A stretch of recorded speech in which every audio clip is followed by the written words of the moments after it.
Hello everybody and welcome back to Learn by Play, a Dungeons & Dragons series here with the Encounter Roleplay group. Welcome everybody, one and all, to another fun episode of the Tomb of Annihilation as our full cast and crew are back with us today for another official Learn by Play episode. Last week we did Grung the Musical, that was for the extra live stream, but now we're back to the real bad stuff. So let's go around the cast and crew first of all. Let's figure out who we are and who we're playing. Let's start with Tool School today. Tool School, how you doing, my friend?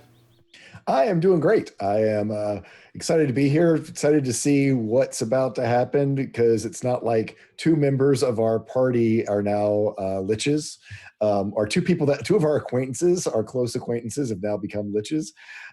So that's going to be interesting. But yeah, I am playing Fulton Stump, who is a cleric of the grave, and he is a furbog. And yeah, about 8 feet tall and is ready to, I guess, we're headed to the Temple of the Nine Gods. What could go wrong there? What could go wrong? There's 9 gods to protect you. That's how that works, right? We also have Sydney with us today. Sydney, how are you doing? I'm doing scared. I'm doing very scared. I'm excited. I feel like it's been a lot longer than like 2 weeks since we've like come back to this, and like we left off on such a like mind-blowing thing last time, and I want to know what's going on. So I'm playing Bravery Fane, and she is a high elf rogue assassin ready to assassinate people. Excellent. Yes, assassinate all sorts of things, I hope. Yes. And we have Josh's younger brother with us. Oh wait, no, it's actually Josh. Josh, how you doing, friend? Yeah, not bad. Me and my boss had a falling out, and basically he bet me that I wouldn't shave my beard off, and for some reason I agreed to that bet, and now I am the coldest. Like, I don't know how you people cope without a beard, and I miss it, and it makes me sad. So I'm gonna just take all my anger out on anyone we run into today as Bartleby Baxter, who is my gnome wizard of divination, who 1v1'd Valindra, sort of, possibly, kind of, not really, but best moment of my life, and I'm going to just ride the hype from that for all time. Absolutely, yeah. Hold on to that one for as long as you can, really, and just keep hyping that one up. We have Louise back with us today. Louise, how are you doing? I'm doing also very scared because I wasn't here last time, and a lot of things happened, and they're still happening today, and I'm here for the happenings, and I'm scared of things that will happen and have happened and haven't happened, but I'm sure will happen in the future. Yes, they will. So I'm just constantly in a state of fear, so thanks, Will. And joining me in my state of fear is my character, Desira, who is a high elf eldritch knight fighter, who is Choltian by nature, but was just a tiny bit exiled in the past. So everything's just fine, really. Good. And I'm not scared of anything. Thank you, Will. Good. Well, I'm so glad to hear that everyone here amongst our players are so confident in their abilities and in their characters today, because we are, of course, playing the Tomb of Annihilation, but we are doing this a little bit differently. The series is called Learn by Play, and we intend to teach alongside our play as well. Of course, myself, my name is Will. I'm a D&D sex icon. You might find me on the channel Encounter Roleplay at other times, but today the show will run a little bit differently than your standard actual play series. I'll take moments away from the actual play game itself to explain what I'm trying to achieve each session and hit on a few different topics and how to improve your DM skills and your player skills as well. These Tomb Insight sections are a great place to ask questions, so if you have questions about today's topic, then you can feel free to ask them during those times. Now, our topic for today is going to be campaign prep, writing our D&D campaigns and prepping for each session. So, pretty important one. We're going to backtrack a little bit from some of the other bits that we've been on and get back down to the nitty-gritty, the meat and bones of today's topic. So we'll also be taking one-on-one time with the players, so you can hear from them as well. And we are playing with meat grinder rules, which is why the players may very well be so afraid of everything that's been going on.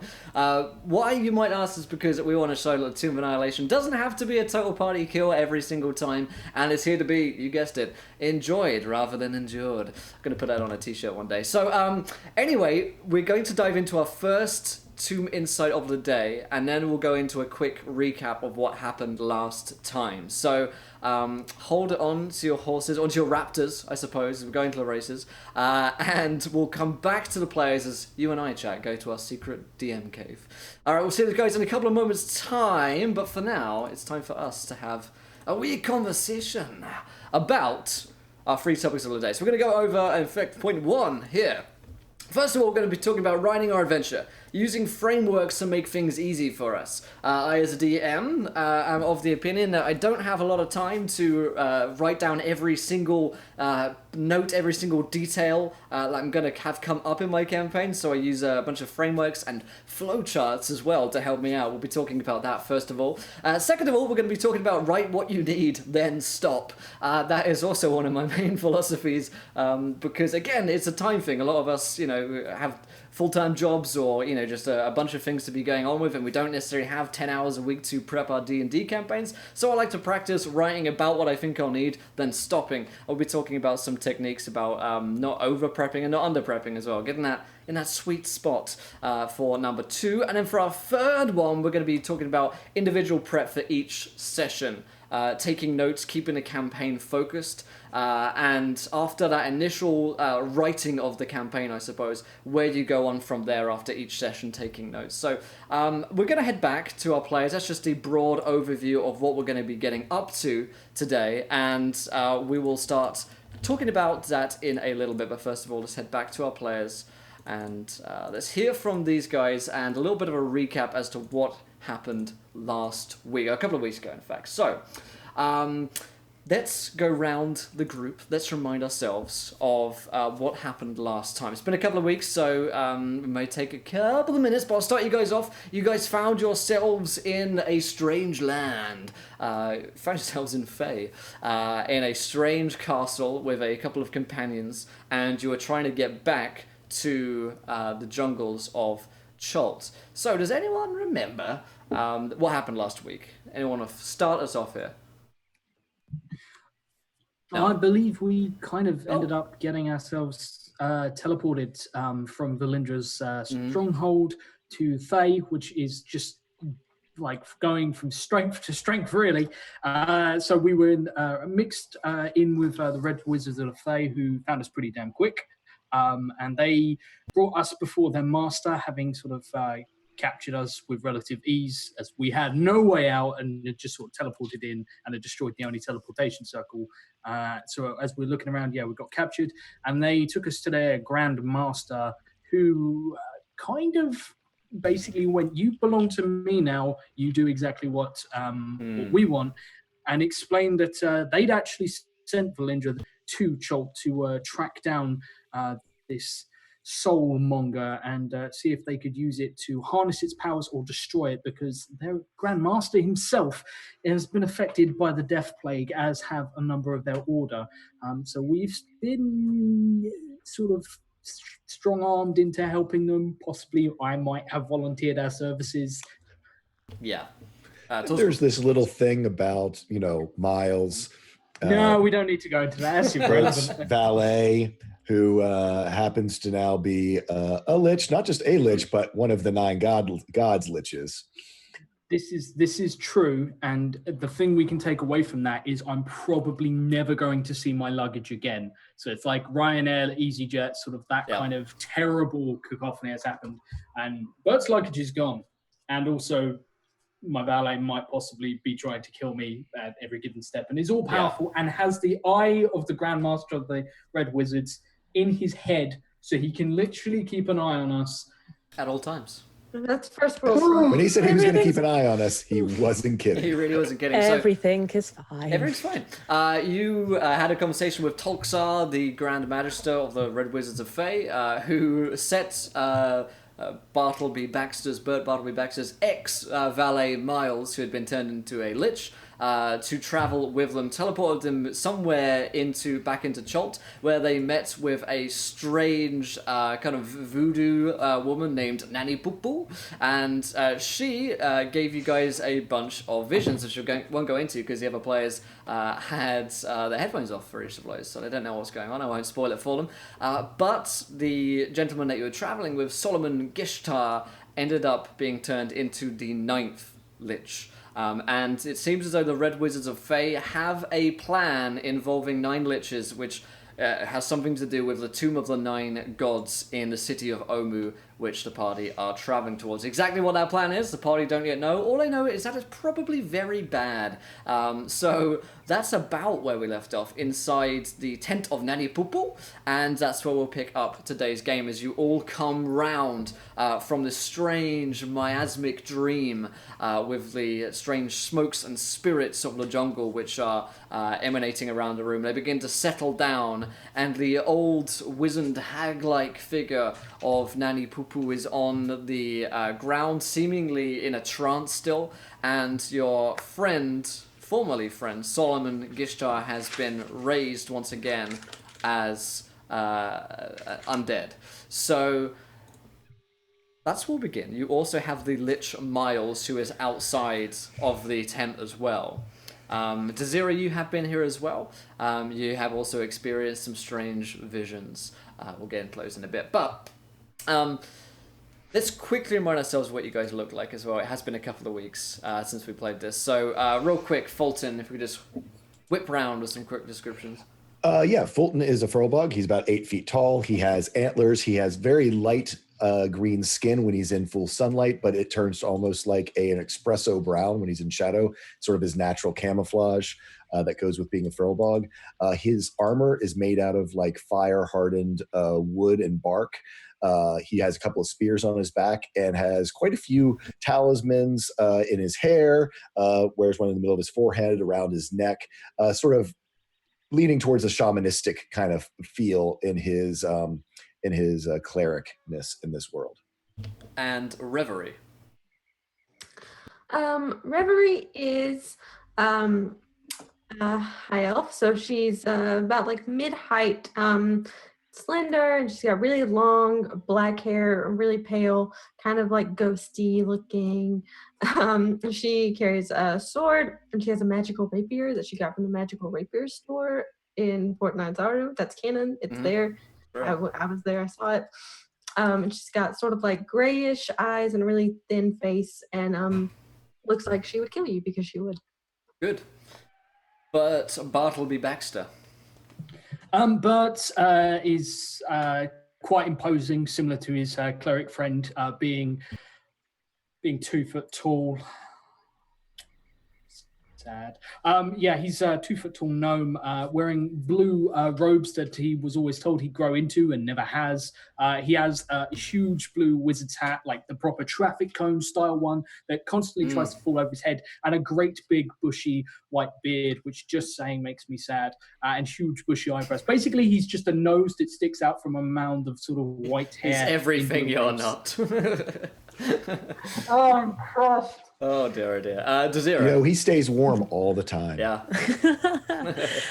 Desira is a high elf, and she's very tall and very toned, and has very long, almost platinum style hair. She has her armor isn't kind of traditional armor because being Choltian, she has to dress quite lightly. It is, shockingly hot. So it's more swatches of cloth, and there is some elements of armor there, but it's mainly practical rather than flashy and show-offy.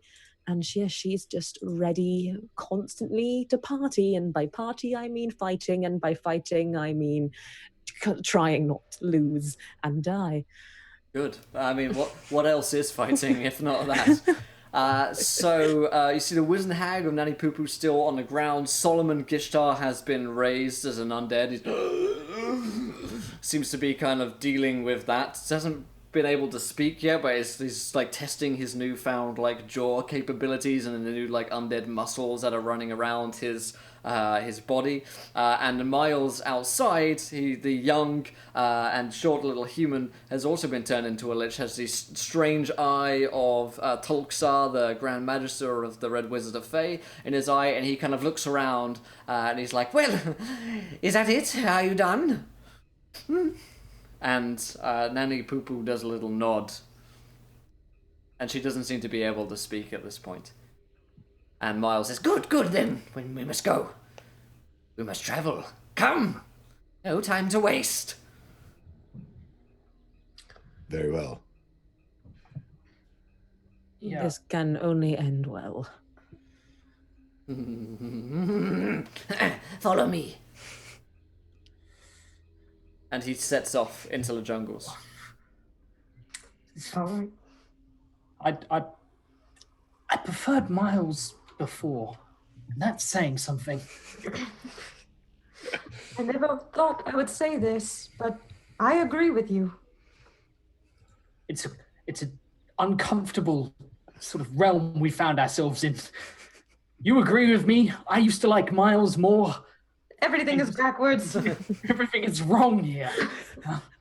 We must press on. There is truly dark magic in this land. Truly.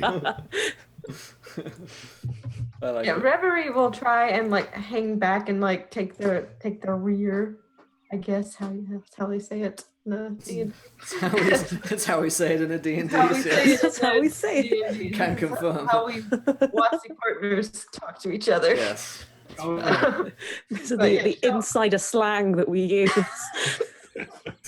Yeah, so she'll sort of hang back and pretty much never turn her back to Fulton ever. Okay. So as you guys travel along, Miles is leading the way for you, cutting through the jungle. Any dinosaurs or creatures will scatter from his way, and those stupid or brave enough to get in his way, he will send to their untimely demise very swiftly. Stops for nothing. Through trees, brambles, thickets, across rivers, slopes, almost cliff sides as well, Miles will press onwards. It is about when it gets dark, which is not to say particularly late in this jungle, that you guys will spot something strange ahead of you. It's at this point is probably about 300 to 400 feet away through the bushes and undergrowth that you will see the remnants of a ship, which seems to be hanging precariously on several trees, and it looks like it's fallen somehow and has crashed into the trees and undergrowth and just kind of collapsed in there. You'll see this huge canvas of what looks to be sail, which has been draped over the canopy as well. And from this point you can't see anybody moving within there, but you can make out this large wooden and pretty much destroyed into about 3 different segments ship, which has crashed into the jungle here. Miles, should we investigate? He looks towards it, and you see his one very strange, unfitting eye like look towards the area like you pointed at, and he kind of sniffs the air and says, "There are more of your kind there. Perhaps some playthings." Just so we understand, do you mean more filmworks, or do you mean just, living, breathing, heart still pumping kind of creatures? Mortals, yes, mortals. Well, maybe we should parlay with them and see if we can find out what they know of the local area. They could be an asset. Yes, perhaps we can torture them for information. I think maybe we could just try asking them. Yes, perhaps just talking first may work. Fine. You speak to them, but I will be watching. And he taps the eye.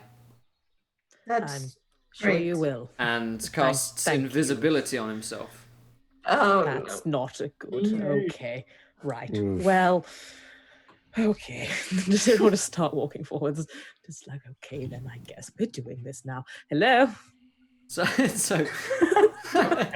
hello. Hey. Anybody Hello? home? Anybody home? Hey. Girl, hey. Hey, girl. Hey.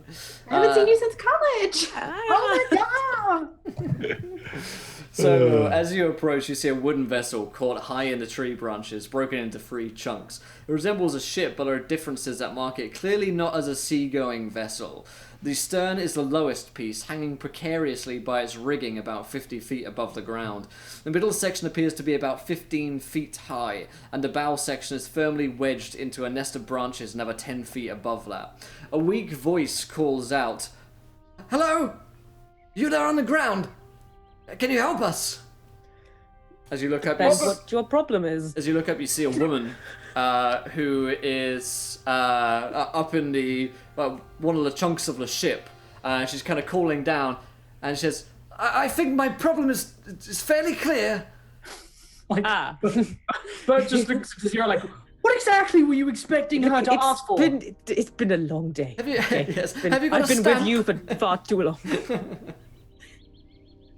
Yeah. Right. This woman appears to be like wearing almost like a sailor's outfit, I suppose.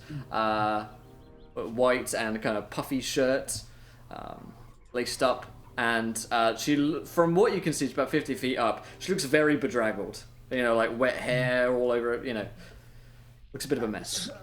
So, rough tide? No, it was the terror folk. They attacked us. Broke our canvas. We're here seeking a band. So it was sent by Sindra Sylvain. Oh, But, right. seeking to do what with this band? She's like leaning on the side so that she can prop herself upright. Clearly she's wounded. And says, "Assist them in their travels. Perhaps if you could." Well then.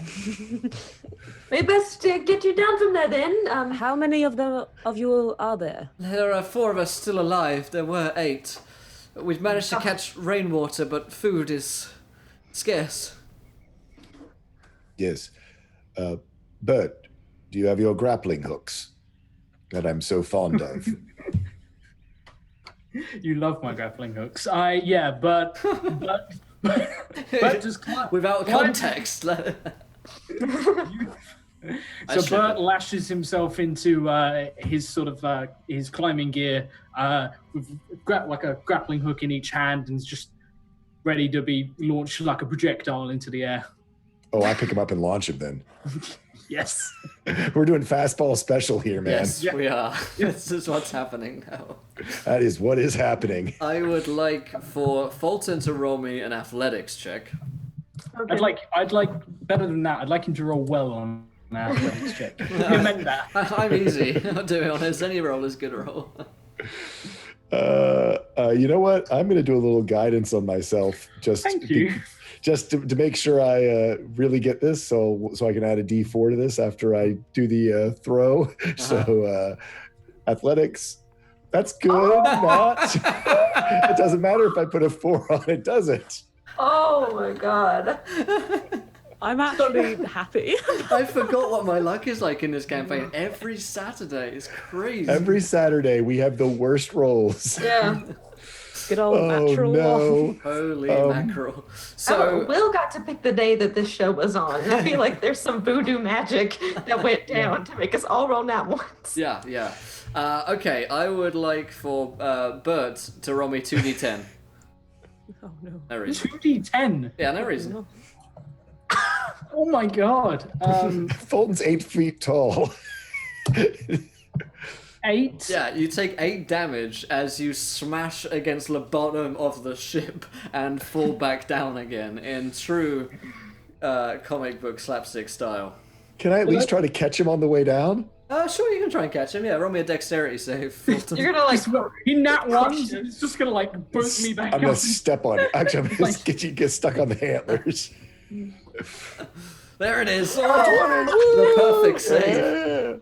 You catch the falling baby form of Bert. Just like looks traumatized. Just got that 1,000-yard stare. Just ow. I hit him with a cure wounds before he notices. You're kind of stunned. Wait, am I hurt? You smash up, get caught by Fulton, and a woman calls down. Was that? You don't notice. I healed it all. The woman calls down. Was that meant to happen? We're gonna get killed by a boat before we even get to the tomb. The natural enemy of every adventuring party, the stationary boat. You're fine. Nothing happened, nothing to see. You're fine. Reverie will walk over to Fulton and say, "Are you trying to completely ruin my mission? I'm supposed to keep him safe. Ow. We're not supposed to throw him into boats." And she's like backing away, and she's like, "I also struggled to know if that was actually an accident." Of course it was an accident, of course. Of So course. it's somebody who was not doing an accident would say. Shall we try again, Bert? Let's do it.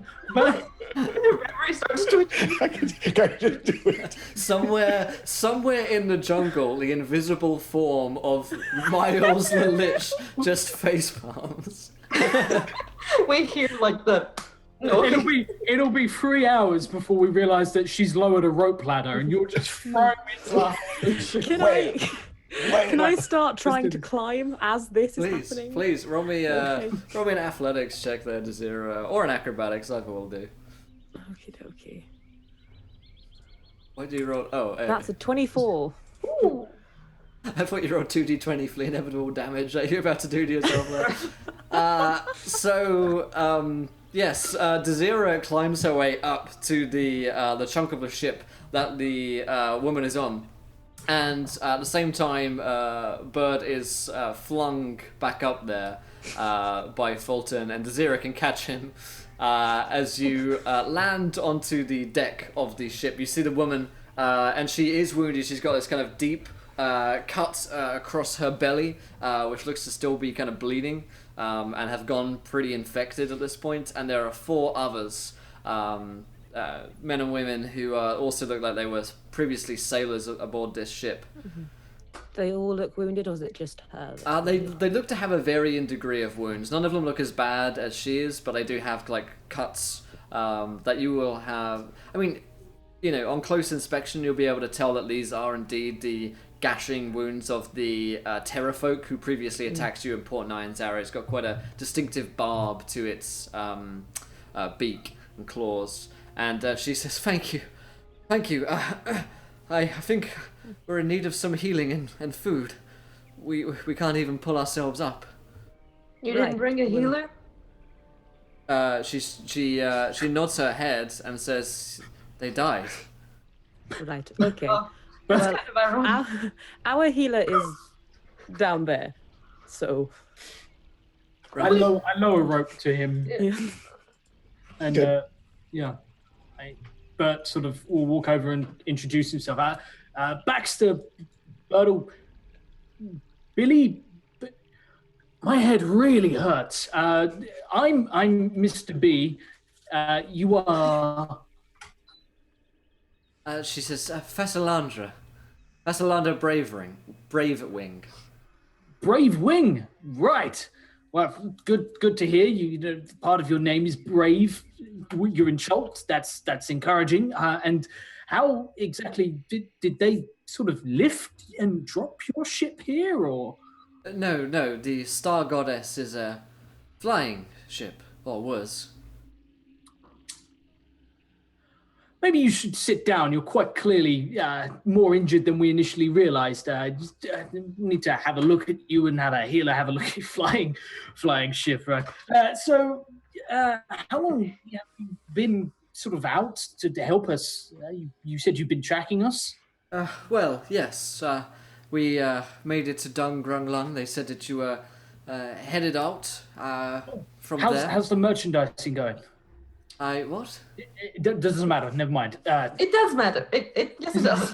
No. We'll get to that in a moment. She's got a concussion. She thinks her ship can fly. We can't dilly dally. It was a bag lighter than air. It flies. It's called the Star Goddess for a reason. How else would we have gotten here? We're miles away from the ocean. Miles. Miles? I was really paranoid. Just like Miles, like, You say his name and he shows visible again, and he's like, and it goes back. It's like Bloody Mary, you say his name 3 yeah. times and turn around and he's there. What did she send you to assist us with? I mean, did you bring travel mostly? The grounds of Chult, the closer you get to Omu, is infested with the undead. We brought the Star Goddess in order to get you there safely. Speaking of undead, you should know that we are accompanied by a lich. What? It's not me. It's not me. It's none of us. He's invisible, and he wants to. He's probably going to try and torture you, but not if you could get us into the air. What? I thought we were going for honesty. How honest are we going? Well, maybe like a 5 out of 10. You are currently 10 out of 10. It is just too honest. There is someone invisible who may wish you great harm, but will not harm you because we said not to. He doesn't listen to us. The worst liar ever, Desira. You said fine. Everything is fine. And you think I'm the crazy one? Ignore. My name is Desmond. So, Fulton, heal them, please, maybe. Yeah, I mean, Fulton will go around and and try to heal, do medicine checks, and heal up whoever he can. While he's doing that, so he'll speak. We'll speak to the captain and say, so, how badly damaged is the ship? I mean, could we? It's broken into 3 parts. Are you quite well?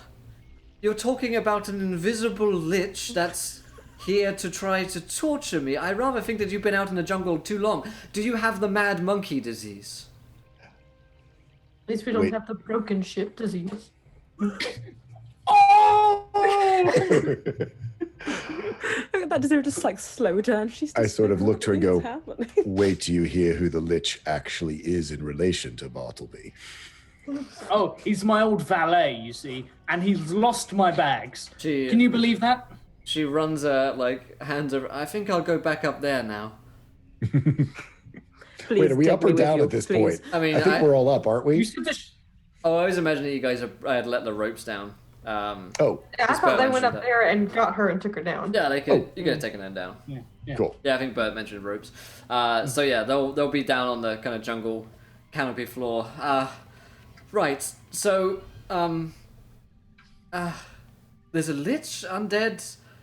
You're not going to kill us, are you? Oh no. You just might die by traveling with us. It comes with the territory. But my thinking here is that they were sent here to give us this fancy boat, and they messed it up and broke it. So, is there anything else that you need to tell us or give us, or should we just go ahead and get on with it? We have a guide. He's an invisible lich. I think we'll be okay. You guys are such dicks. Wow. Fine. Yeah, fine. Well, there was one other thing. Sindra Sylvain said that the snake people keep attacking her in Fortnite and Zaru, and they're getting stronger. She's getting weaker every day, and that there's some kind of snake cult people who are in the ruined city of Omu. Right. And that you should watch out for them when you get there, because they're trying to raise some kind of snake thing. My head really hurts, and you guys are all being really confusing and unhelpful. But that's about the long and short of it, yes. I mean, we could try and fix something together here. If you gave us a few days, when we were healed, we could try and put something together, and that would probably save you a lot of time on foot. We have been paid, so you may as well do the job. It might be worth it. It is a waste of days, yes, in walking, but it will be easily made up once we can, well, quite literally fly above all of the shit on the ground. If we can, what kind of thing could you make? I mean, your ship is completely, yes. totally bugged. The ship is, yes, gone, but we could make like a flying board that would carry the group of you. There are many materials here that could be utilized, and regardless of the help you can or cannot give, I will certainly heal you and your party. How many spell slots do I need to go through to get them healed up? So she is definitely wounded pretty badly. The 4 crewmen will survive, whether or not you heal them. So that's up to you, really. How many of how thoroughly you'd like to heal them, I guess. So I'll get her definitely with the cure wounds. I'm actually going to do a level 2 just for spell slot reasons. Yeah. So that would be for a 14 for her. Does that get her healed up good? I guess they're pretty well healed. She was on 3 hit points. Oh, wow. Okay. And then I'll do medicine checks on the others to see if I need to do more thorough healing. Can I do it that way? Yeah, Can I do a single, or do I need to do 4 for each? Just roll me a medicine check and we'll roll that. 18. Pretty good, yeah. I mean, you can stitch up whatever, little wounds and cuts that they have, stop them from getting infected and the like. Yeah, so they're not going to die anytime soon. You're pretty sure they'll be fine. Okay. And Fasalandra says, thank you for healing my crew. Like I say, I can get together some kind of flying board. It won't be well protected against the terrafolk. You'd have to go stealthily, more stealthily than our ship was, but should be able to get you a good ways at least. It is certainly better than traveling on the ground. Yes, you just have to watch out for the dangers of the sky, but it should see you to safety. Do you know if there's a safe refuge or camp near here that me and my companions could travel to after we assist you? There was the Order of the Gauntlet.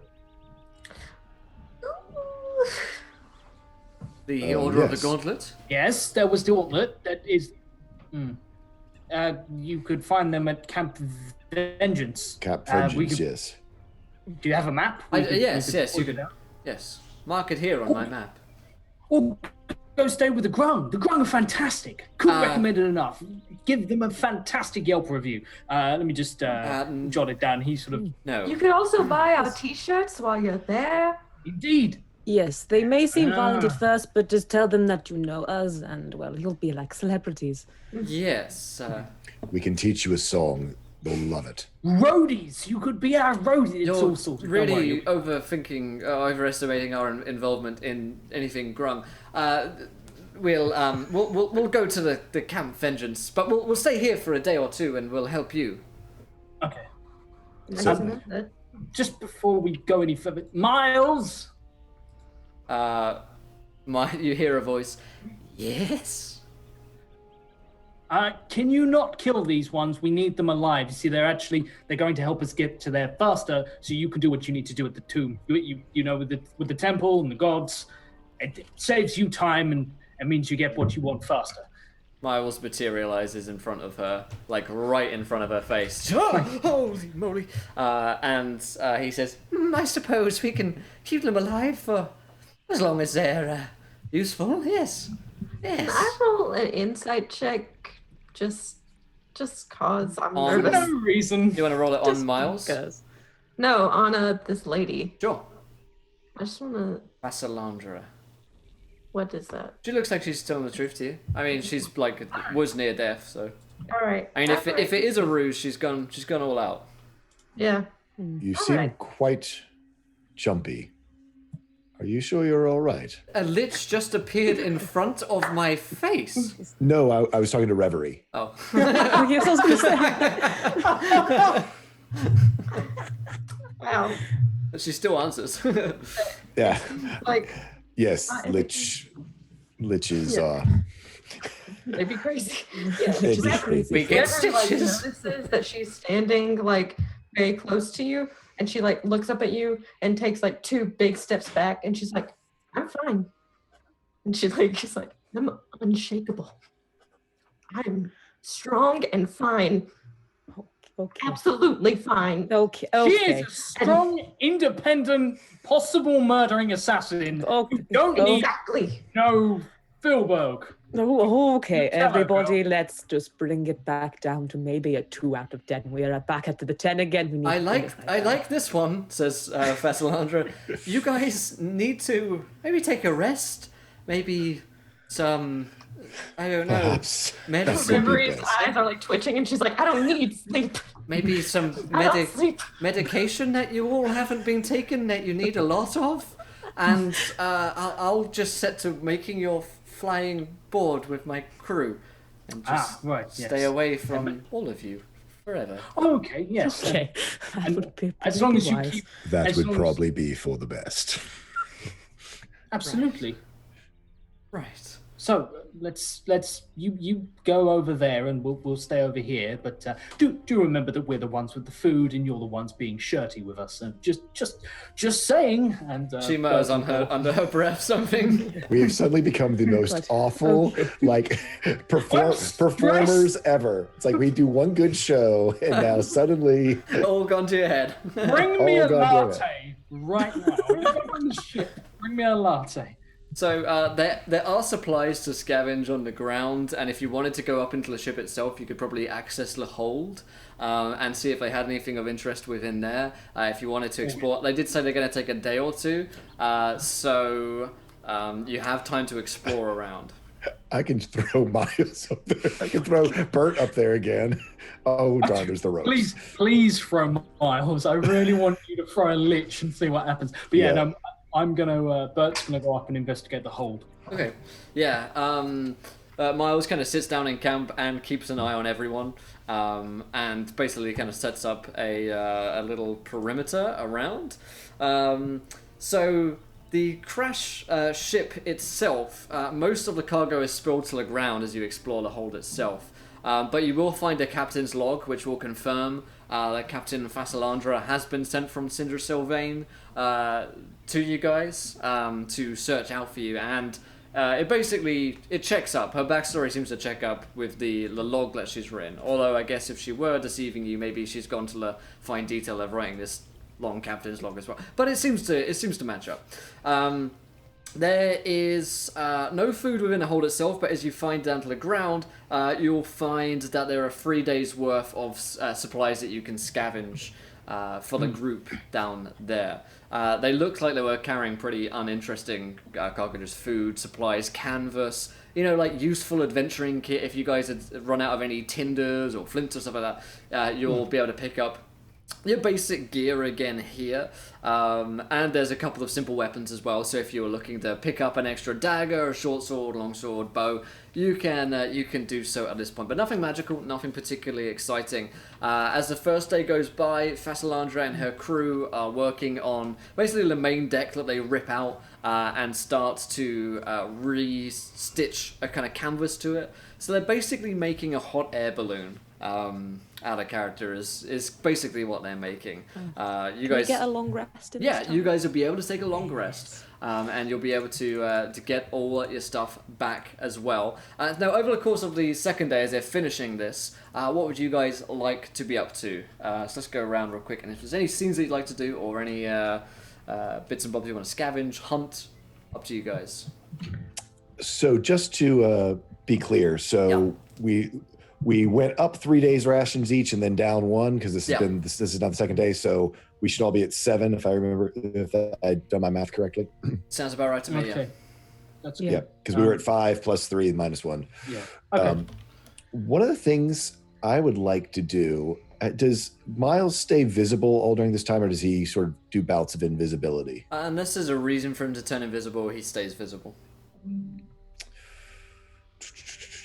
Still, at some point or another, I would like to do use my Eyes of the Grave, just to see how good of a bead I can get on Miles when he's not around. What I'm hoping is that if he is invisible at some point, that I'll be able to sense how close or far away he is, whether we're really alone or if he's lurking just over our shoulder.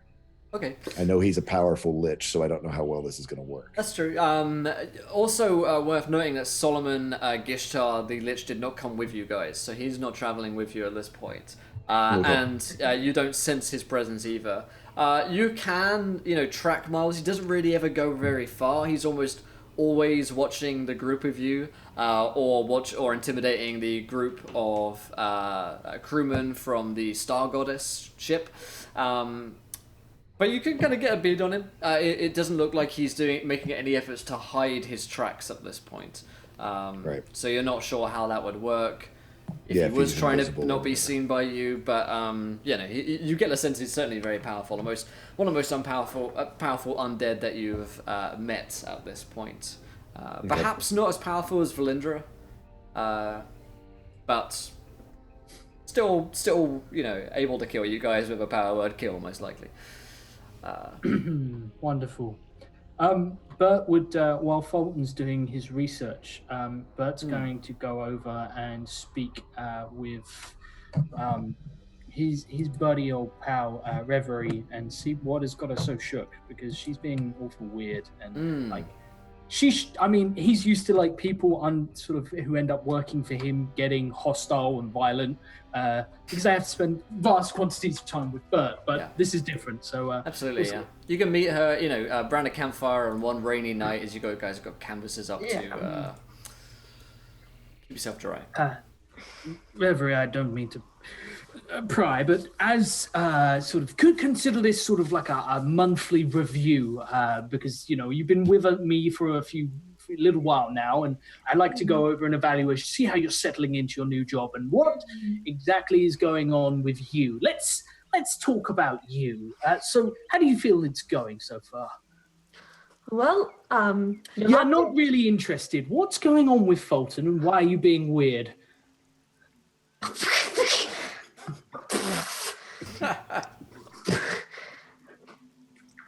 Like that. That's exactly what I'm talking about. Jesus. I don't have any idea what you're talking about. I am just here to get the magic board, and then we are going to be fine at the end, and I don't think any of us are going to kill any of the other ones. That's not what I think. That's not what I didn't have a vision saying that everyone was going to murder everybody, specifically Fulton's going to murder everybody. That didn't happen to me. It's so hot here. Is it hot here, or is it a combination of the We are around the campfire. We are around the campfire. In the jungle. I think I might need to go get some water. It's raining. Just chill. Just relax. Just take a moment. I'm perfectly relaxed. I just feel very lightheaded and sweaty, and my heart is racing really, really fast. But I am so calm about everything. I have a question. I may have an answer. So when we went to that woman's house, that weird thing, that lady's house where our friend died, we all went to sleep and then we woke up and he was dead. You remember that? You remember? Yes. Okay. Well, when you were like asleep or taking a nap or whatever it was, did you have like a weird dream or like anything like that? Like, I'm just so wondering. Like a hallucination or vision? Yeah, I guess that you could call that. Yes. Did you have one of those? No. I get them quite often, to be completely honest. I had a vision originally regarding the Soulmonger, and that's why I hired you and stuff. But no, I haven't had one recently. Not regarding the party. Why? It's a very specific. So you just had you just took like a nice nap there. Everyone had... No, it was horrible. The pillow wasn't plumped. It was terrible. I woke up on the floor. Miles was outside. I could smell him. Oh, yeah, me too. Maybe that's what it was. Maybe I just had a bad dream. It was probably because of the heat and the Miles. Oh, no. never just brush off a vision. My sister, you see, she's a seer. She sees the future. I can do it too sometimes. Like when I saw that our friend Fulton was about to be blown to pieces by Valindra, and I managed to sort of undo that. I have the gift of just don't see that far into the future all the time. So you saw Fulton do something. Okay. So I'm not going to tell the rest of them. I will tell you because my job is to keep you safe. And I feel like if I don't tell you, then I'm not going to be keeping you safe. And that, I really want my promotion. I really want a good recommendation. And you can't give me a good recommendation if you're dead. So this is true. Very true. Okay, I had this vision, I guess we'll call it. Vision that where my guild leader came to me and basically told me that at the end of all of this, Fulton is going to kill me. And possibly everyone. And he's bad and we shouldn't trust him and we shouldn't be friends with him. And I know that we have a lot of camaraderie since we've worked on so many shows together. And he's really great. Are you trying to kick him out of the band? I'm not trying to kick him out of the band. I'm just trying not to get murdered. And I feel like, I really trust my guild leader and I really want the promotion. And if I go against him, then I'm not going to get it. And I'm really stressed about that. I'm really stressed about a lot of things. Reverie. You realize you had a conversation with your guild leader in your dream, and you're taking that as 100% factual. What? Just a second ago, you said that it was not a dream, and it was not a nightmare, and it was a vision, and I shouldn't disregard it. And now you're saying it is a dream, and it's not true, and I should disregard it. Which one is it? Yes. Good talk. Well, I feel like we really resolved a lot. Let's schedule you in for another review in sort of a week or so's time. I'm sure you'll be fine in the meantime. If you could just keep an eye on him, that for your own peace of mind, that's all you need to do.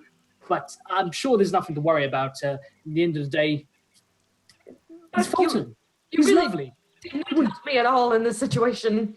But he wouldn't want to hurt anyone. Apart from when he threw me repeatedly into the hull of the ship. Well, see, what if that wasn't an accident? What if it was not an accident? And he did also sort of help you get impaled on some spikes, and then now your hands are manky. Yes, I could have been a hand model. I could have been a hand model. This is true. Maybe he is evil. I think he's going to kill us. And I really don't want to die. Very well. Well, do you reckon you could kill him? Well, yes, of course. That's my job. I don't want to do it now. I don't know. I think that might be kind of rude. I feel like they're supposed to. Okay, listen. I have this idea that there will be this grand battle at the end where like he was going to try and kill me, but I knew about it the whole time, and I can come back and be like, aha, and kill him instead. Do you know what? Oh, I like it. Yes. I really like the dramatic effect. I feel like I've really found my calling with this theater stuff that we've been doing. Whoa. Grung 2, The Betrayal. I love it. I'm also kind of nervous because this time it really won't be acting. It will be true and someone will die. But that's the best kind. It's gritty. It's honest. Pizzazz. Yes. I love it. Okay, we won't tell anybody. Yes. Maybe tell Desira, because Desira is staunch and we'll tell her when... Okay, but here's the thing. Okay, here's the thing. Here is the thing. That makes me kind of nervous. I didn't want to tell anybody because... I don't know. I feel like it's our little secret, and I'm not supposed to keep anybody else safe, you know. And who knows which side she would be on? Who knows? This is true. Yeah. Miles, what do you think of this? Miles appears at the tent. Yes. What do I think of this? Yes. Did you hear all that? Oh, you think you can trust your friends? No. I don't trust him at all. And if I don't trust him, then do you think you should? I trust Miles. Miles has always had my back, so Miles has had your bag, your suitcase, your cloak, your stick. He's had everything. Exactly. So the man knows me, and he knows things that are a threat to me, and therefore, if he says Fulton's a bad apple, I think we can count on that. So the three of us we're gonna come up with a little pact here, okay? That we'll Yes. keep this under our hat, but when the time comes, yeah. Miles, you up for that, old pal? Miles casts silence and walks away. This whole time, Bravery's eyes have been like twitching as if she hasn't slept like in a long time. So as Bartleby goes on to continue for another 3 hours, despite the silence spell, you can get some rest there, Bravery. Fulton and or Desira, would you guys like to do anything on this second day around the camp? I'd like to just see what I could do to help our very willing helpers so that they don't maybe hate us. Yeah. So Fasalandra is, working steadily. Look at that face. Look at that face. Oh, sad violin. Fulton's just trying to be a good guy, just healing people, keeping you alive. It's about this is because your hands, isn't it? It's because you got old rot hands. Little Miss can't undo a trap. Oh. That's so You got old You Robbie mix up my Rock. hands in every game we play together, Todd Squall. Oh. It all comes back to the rot hands. Feels bad, man. Feels bad. All right, so Desira, you go over to the Fasalandra, Captain Fasalandra of the Star Goddess. She's kind of like totally ripping up some boards, and she says, "Hey, well, what's up?" She looks at you very distrustingly. Is there anything I can do to perhaps help or? Help? Oh, wow. Well, yeah, I guess there is now. Now that you mention it, I thought you were probably here to be sassy or kill us. Oh or... no, I am not like my companions. I have known them maybe. I lose track. It's been too long actually. Is there anything I can do to help? Understand that? Yes, yes. I suppose you can. Do you know how to sew? I know how to. No, I do not.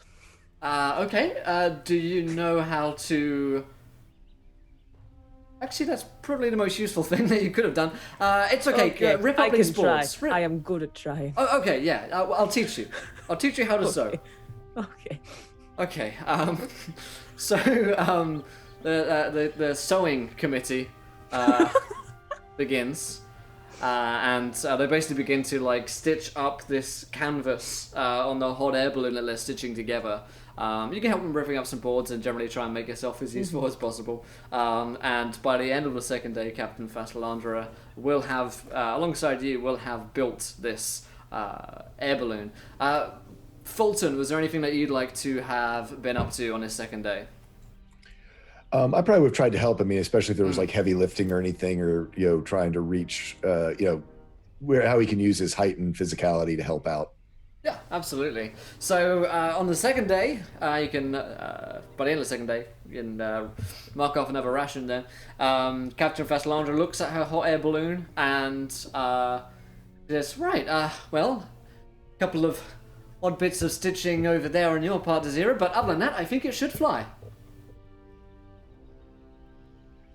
Yeah, should fly. Everybody want to give it a go, like on its maiden journey? Are there any risks here that could it potentially fall and Yeah, yes. Oh, yes. Oh. In terms of risks, you're looking at actual bodily harm, grievous bodily harm, greater bodily harm, incredible bodily harm. Oh, there's more. Okay. That sounds dangerous. I think that none of us should try it first, except for probably Fulton. Well, if it takes Fulton's weight, he is the heaviest, then we know it can... That's what I mean. That's what I meant. Indeed. Oh, wait, we'll let him fly up, and when he turns green again, it's the go-to signal. Because he'll have made it out of the canvas, the canopy. I like this plan. Certainly. All right, then if you will just get in there, Fulton, into the nest thing, technical term, and we'll lift you up there. Sure. Let's It's the best way to assure that we'll all be safe. Wow, he's really going for it. Okay. Can Desira try and just before this happens, like check the structural integrity of this thing they've created? roll me an investigation check. Yeah. Like just in case they've just taken some paper and just been like, yeah, this is an air balloon. It's a 22. They've made a paper airplane. No. It looks like it would hold. I mean, you've got no idea what an air balloon really looks like or what a flying vessel looks like. All you have to compare this to is your previous canoes. And you've seen some pretty bad canoes. So this is better than your awful canoes. This looks beautiful. I cannot see anything going wrong. They're certainly better than the canoes were. We've made it this far. Yes, we actually made it from some really good canoes. That's how we built our ship. It's basically one big canoe when you think about it. But hey, let's give this a go. And... I don't feel like you're a real sailor. my ship Basically, was one big canoe. That's science, right? I feel like you're lying. She lets Fallen inside, and the air, there's a fire begins, like a traditional air balloon, where she lights, and it goes, and the furnace heats up, and Fulton miraculously, and his wooden cage on the balloon begins to float up as if it were a levitate spell. And she's like, wow, it actually worked. I mean, yes, good. That is the right aerodynamics of the flight. I very subtly cast false life on myself, giving myself some extra hit points just in case. Yeah, you're getting quite high up through the canopy, and as you break through the canopy, you'll be able to see the jungles of Cholt around you. And she kind of calls up, is it good up there? Everything good? I mean, do I see anything that I need to? Should I do a perception? Yeah, roll a perception check as you're up there. 11. Yeah, I mean, you're mostly terrified, I'd suggest, of the heights. So you don't see too much of interest. Yeah, I'm probably white knuckling it or green knuckling it onto the structure, and but I mean, I do care to make sure that the rest of the party is going to be somewhat safe. So I probably do a little bit of a bounce just to sort of make sure, because I mean, it's me plus 3 other people, even though I'm the heaviest. I want to make sure that it's not going to fall apart. Gotcha, yeah. Seems to be okay. Okay, so how do we bring him back down? How do we land? How do we steer? You're gonna have to jump. She jokes. No. Up there, Fulton, if you turn off the fire somehow, it should bring you back down safely. I mean, at this, so this test flight was not tethered. It's just I'm up there. Right. You just keep going up and up and up, so you better put it down. Great. So yes, Fulton, now realizing that he now needs to do something, looks around and I got to put out a fire, huh? Yeah. How would you like to put out this little furnace which is burning away? Oh, my favorite thing. You know me as a player. Never leave home without it. Create food and water. I dumped 30 gallons of water on the fire. That feels like overkill. That feels like a lot of overkill. I feel, yeah. Yeah. I love it. Just actually, and of course, because food comes with it, and so then an extra 45 pounds of food goes slump into the basket as well. So now not only are we no fire, we're probably heavier, which is probably not a good thing. I'm loving that. Fulton, not a great airman. Crushing down into the This was not the most well thought out plan. as he just starts coming down, probably too fast. 30 pounds of bacon and water lands on this furnace and start burning away, and you could start coming down at quite a precipitous pace. I mean, it's like really flying down quite swiftly. Be careful! And it lands with a boom, and they immediately set to re-sewing and re-stitching a few parts. We're gonna have to work on the landing, but that's good, right? You can all fit in there. Just keep the fire going. When you want to lower it, you can just either take the fire out completely, preferably not with 30 pounds of water. Well, we also have this jar that makes mayonnaise, so Is mayonnaise Of, flammable? of course you do. I have oil. Oh, I can. I have oil in this jug as well as mayonnaise. And As No. No, no. lunch is served. It's covered in water. Fine. They set to fixing it, and at that point, they're like, right, so you guys can go now, and we'll just go to Camp Vengeance. And Can I go with you? Miles is like, standing with you guys as well, waiting to be off. Come, no time to waste. We've already tarried far too long. Miles, can you fly? Come into I didn't think that was Okay. very funny. the basket now, or else. The party gets into the basket. Already or into the else- basket. Into the basket. Into the basket. Captain Vestlander is like, great. Well, we'll just be on our way to Camp Vengeance then as the fire begins. And Miles is like, where are they going? Dung grunglung. So they're going to run into others and can't have that, can we? Miles, you realise that there's plenty of other undead out there, and they're probably hungry, and Probably, but why waste? Points a finger towards Fasalandra. guys, just so you know, She's like,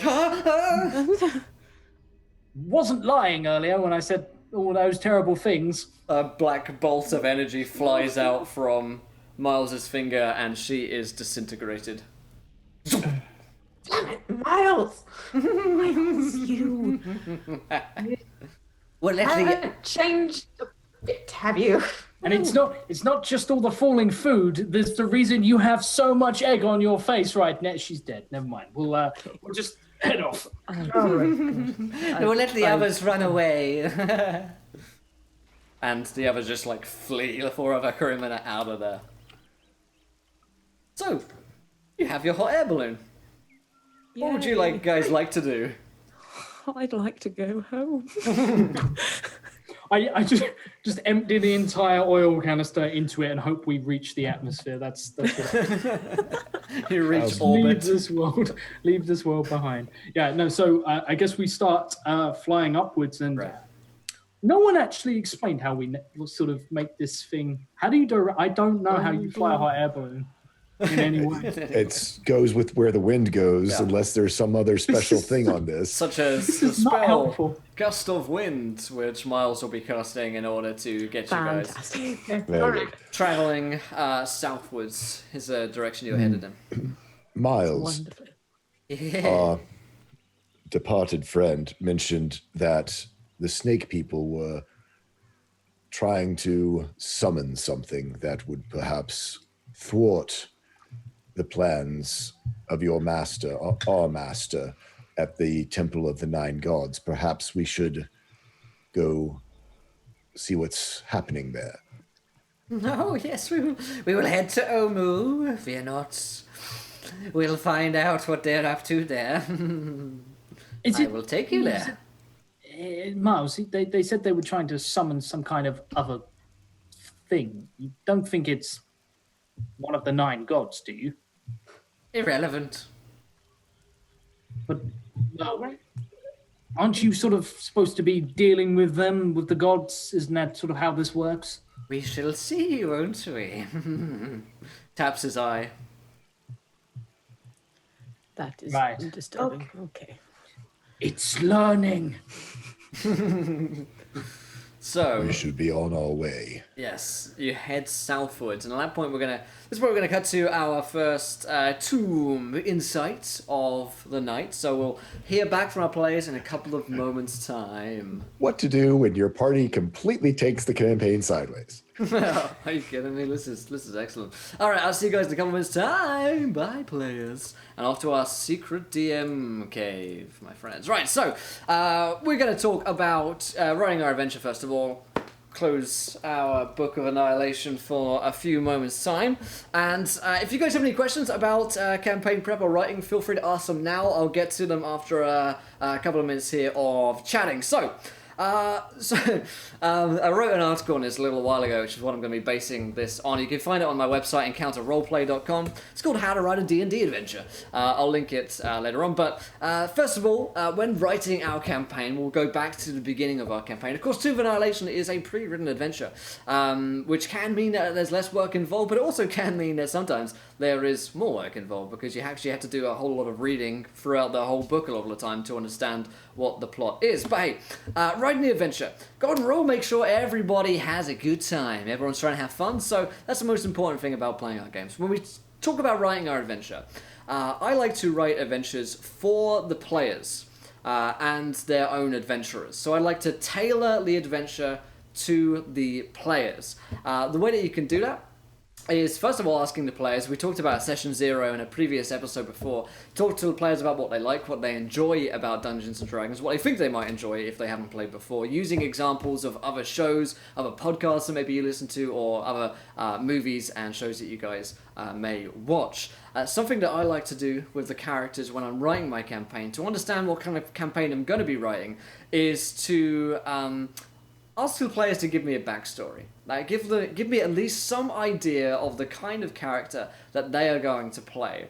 Often this requires me giving them some information about the world first of all. For instance, this game, Tomb of Annihilation, I suggested that we have some kind of healer amongst the party, so that we can actually have some healing going on, because it is going to be a meat grinder game. It's going to be a lot of healing involved. So I came to them with saying we're going to be playing in Schultz. They came back to me with some backstory ideas of their characters. This allows the players to make sure that their characters fit into our world and fit into the story that we're going to be writing, because there can be some dissonance between what characters come into the game and what world that you're playing in. So if you're playing in a high magic world, then it's likely that people will have magic. If you're playing in a low magic world, perhaps they won't have so much. Something I like to ask my players as we begin campaigns, before I even start writing the full campaign itself, is to ask them to write down 3 character motivations, 3 things that keep them going, or that they want. It might be, the vengeance storyline might be going on there. It might be the love of a family member. It might be just that they are, fortune seekers or whatever. 3 character motivations, so I can understand what kind of campaign I want to be writing for these characters. Now, if I've got a whole bunch of characters come together that all have like revenge storylines that could work out, then I can think about how to connect those backstories together and to write the campaign based on their characters and what I think they're going to enjoy. Another thing that you can do is ask them to write down an NPC or 2 that they have a connection with. That also really helps me. It actually allows the players themselves to do some of the writing for your campaign for you, and it really helps me, because not only does that give me a bunch of information of what they're going to enjoy and what they're going to want, but it's also going to write some of the campaign for me, and I can use that as well. That's the kind of framework that I'm talking about here, and a framework often comes from the players when I'm starting out to write a campaign, or even just a one-shot or an episode of a story. Another framework you can use for your adventure is as like a campaign setting, a pre-established campaign setting. I'd also consider to be one of these frameworks of D&D adventures. Something like the Forgotten Realms, like we're playing in today and in Schultz, is something that the players may already well be familiar with, and there's a bunch of lore and writing that is already done for you, and that's a framework that you can base around as well, not just for the players to get information, but for me as a DM, I can say, oh wait, there's this location called Neverwinter that's already got all this backstory written out and all these NPCs and all these locations. That is an essential framework sometimes. And of course, you may be writing your homebrew world, in which case you're using the framework that you've written yourself. And come up with yourself, which I highly encourage. I love playing in homebrew worlds as well. It just requires a little bit more time, a little bit more work as well. So, in terms of the basics of story writing when it comes to a campaign, now we talked a little bit about our frameworks here. It's essential that there is some form of conflict in our story. Now, you've probably heard this kind of thing a lot of times. There needs to be conflict in story for there to be drama. But, well, there does. I mean, it's true.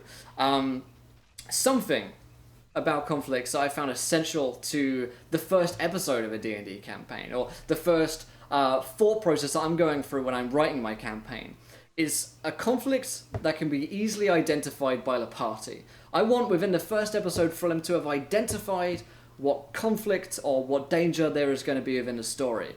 And the way to solve that conflict, the objective to solve that conflict, needs to be easily identifiable by the party as well. So we need not only a conflict that is easy for them to understand, but also a way to go about solving that problem pretty soon on in our campaign. And once you figure that bit out, that's the kind of first key I found in writing the rest of my story and the rest of my adventure. The reason for them solving that conflict, of course, needs to be pressing. Bear in mind, a lot of times with plot hooks or quest adventures, quest hooks, whatever, people will come to me and they'll say, I've got these great ideas, Will, but my players just aren't biting. Now, we talked in the very first episode of Learn by Play about getting our players hooked. I'd suggest going back and watching that episode. If you haven't, these 2 insights can be quite useful, and just to recap on them. But make sure that the reason for the conflict that they're getting involved in is pressing in some matter. And that's where your free character motivations come in. So when I'm writing the story, I've already figured out what their free motivations are, because I've asked the players about their characters. And that means that I can figure out the nature of the conflict, of the danger in the world. To begin a saying. For instance, Fulton is a grave cleric. His thing is all about life and death and the balance and preservation of nature. The death curse in this campaign is perfect for him, because that is all about an imbalance in that those powerful forces of nature. When you're creating the world of your campaign, you can think about how characters will interact with the world, thinking of options for the characters. Things like religion, government, magic, races, all of these things can come into play. I'll briefly touch on our second point here, just looking at the time, because I know we've got a bunch of adventure and story to get through today. Writing what we need and then stopping can be quite important. So here's my thinking on this. And of course, you may be different on this, and I encourage you to think for yourselves and do what works for you. This is just personally what has worked for me and a couple of other DMs that wrote this article along with me. Right at the beginning, right at the end, or at least have an idea of what the ending is. Don't write in the middle. This allows for the flexibility within the campaign when players go, quote, off track. You know, when Tool School was saying, oh man, the party have gone completely off track, I'm thinking, well, not at all, because I haven't, written a prescriptive list of everything and bullet points about what's going to happen next. It won't throw you off so much when you've got a bit of flexibility within your campaign itself. And that's why I like to write the beginning to get them hooked, have an idea of what the ending is, but don't necessarily write everything that's going to happen in the middle of our campaign. You can write the middle points, of course. You can think of plot points like a flowchart. With multiple branching options. That's something that I found very useful in the past, having a kind of flow chart of ideas. If this, then that. If this, then that.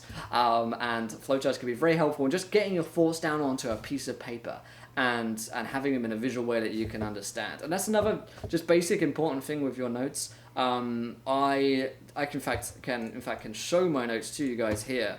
But I write my notes in a certain way that helps me to read them and understand them.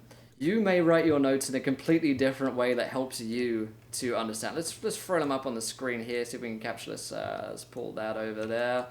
And let me just show you guys what I'm talking about. My personal notes, I love to keep pretty sparse, because knowing me, I'm not going to be reading through a whole lot of notes when I'm actually DMing. I tend to not be able to have time to look at stuff. So I'll write down some points.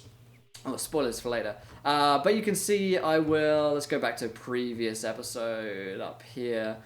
I'd say embolden character names, first of all. I always like to remind myself as well of their race and class and name at the beginning of every episode. That helps me. Bullet point things out, number them. Scene 1 here, I like to have an initiative order ready to go. Often, I didn't do it here, but I will often embolden names and locations so that I can spot them easily. And that can be useful just when I'm looking at the page just so I can quickly visualize and grab, Captain Breakbone there, for instance. So that's what I like to do. Let's see if you guys have any questions. Let me go up to the chat. Might have to roll up in this foot. When the players go off track, very true. What's off the track when you let them lay their own track? Well, very true. In that case, you're in many ways you're not going off track. You can't, and so you avoid that kind of problem, I guess, where you become stumped and stuck. Yes, very good idea, Draken. My sister played Meat Grinder mode. She had a great time. There you go. Conflict drives creativity. I'd agree with that, yes. Crimson Wolf asks, whose job is it to fit a PC into a game? I think it's both, really. I think it's a DM and a player. We work together on that. I don't think it's just a player's job. I don't think it's just a DM's job. Most of D&D is working together with people. So, yeah, I'd say as a group or as a Dungeon Master and a player work together on that. Monkey Boy, why don't you take a look at last week's episode, which is on voices? That'd be the idea. How far should you plan upon side paths? That's what I mean. Write what you need, then stop. Now, that's a little vague, I guess, because you don't always know how much you're going to need, right? But I find the more I DM, the better I get at judging how much we're going to get through each session.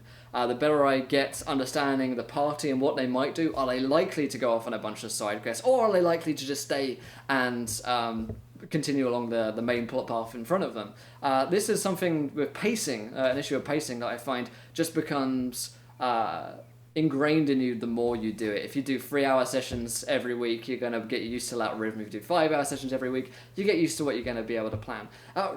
And here's another idea, just plan for however much you feel comfortable with. And when you feel comfortable that you've got enough ideas, then just stop. Have a couple of ideas in the bank, as it were, to draw upon in the case that someone goes off track and something else happens. But don't spend hours and years writing it, because ultimately, you likely don't have that much time. Even if you're in school, someone's mentioning you don't have a lot of time. You don't want to be wasting too much time prepping when you could be playing. One last question here. I saw it up there. What's up, Crimson? How far should you plan? Develop voices. Oh, maybe I got to it. There we go. Anyway, I am going to head back to the group. We're going to continue along our little story there. Hopefully that's a couple of interesting points. Our third and final bit is going to be prepping for each session, how to take notes, keeping the campaign focused. We'll actually hit on a couple of bits that we were talking about just there. But let's head back to our players over here and continue along our story. So, the group of you are flying on your hot air balloon to the city of Oulu. And as the travel goes by, it is actually not that long. Let me get my notes back on this page. There we go. It's actually not that long. It's 2 days of travel in a hot air balloon, along with Miles, the Lich, who basically keeps himself to himself. You will see the city of Oulu opening up before you after another 2 days of travel. As you see it in the near distance at this point, you see hundreds of tiny, looks like birds that you can recognize to be the Terrafolk, who are circling above this city itself. Now, the jungle will part to reveal this dead city. It's enclosed by sheer cliffs. Ruined buildings and stone boulevards rise like ghosts from the floor of the misty basin. Colourful birds glide overhead. A waterfall pours into the basin, creating a swollen river that floods much of the city before draining into a deep rift filled with molten lava. A ruined palace lies a few hundred feet from the edge of the steaming abyss. And this basically set into this deep basin, you see this long, forgotten, forbidden city. And you'll see Miles get very excited by this as you draw in closer towards it. Yes, we're near now. I show you the forbidden city of Oulu. Welcome. This is our final destination. We won't be needing this for much longer. Gesturing towards a hot air balloon that you're traveling on. What do you guys like to do? I say to Miles, perhaps we should keep it handy, though, just in case. Always easier to travel by air than across the grounds of Oh, Charles. I don't think you'll need it any longer. This is, as I said, your final stop. Oh, I meant for you, that you might want to keep it. I mean, you saw this guy open up a tear in reality to teleport you, so he probably Oh, doesn't- right, never mind now. Perhaps you'd like to keep it for the memory. Keepsake, perhaps. No, I would not. I would like to Okay. burn it. Right, okay then. Okay. Well, But you're awfully good at creating fire. Maybe you can burn it for Miles. Wink, wink. Roll me a deception check here. Illusion. Wink, wink. Because I'm sure that liches don't have like true sight or anything like that. Sure. Oh, that one. oh, Good. Wow. Great. Wonderful. Couldn't ask for better, really. That's embarrassing. So Yes, be embarrassed for Fulton. He knows not the ways of deception. yeah, you try, and he will douse the flames to a hot air balloon and send it down to the ground. Land with you guys, and as you get out, he will fireball the hot air balloon. Watch it burn. Good. Now, you will go into the city, and I will be watching. Taps the eye again, insidiously. Good luck. thank you, Miles. Oh, always a pleasure. So you guys are at the top of the cliffs. As you draw in towards the forbidden city of Oulu, you see its vast expanses before you. You do see figures who appear to be moving down there, but they're as tiny as ants right now, so you can't make out who they are or how many they are. It's draped in vines. It looks like it's been left here for hundreds or thousands of years, and the undergrowth has just crept in. However, there is that huge pit of magma, molten lava, I guess, which has been like bubbling away at the back of the city. Well, I guess, in fact, it's to the east of you, so it's not actually that far away, which has been bubbling away. There's a patch of it's like a tower almost of island upon which sits a stone building, ruined of course, but that is completely in the middle of the island of molten lava, of course. That looks almost impossible to get to. However, as you look down from the top of the cliffs, you see a guardhouse, which looks to be the kind of gateway into the city itself. There's no one guarding its walls as far as you can see. Is there anything I might know or have heard about this place? You roll me a history check. Okie dokie. That's a 21. 21. So, the city of Oulu used to be a prosperous city.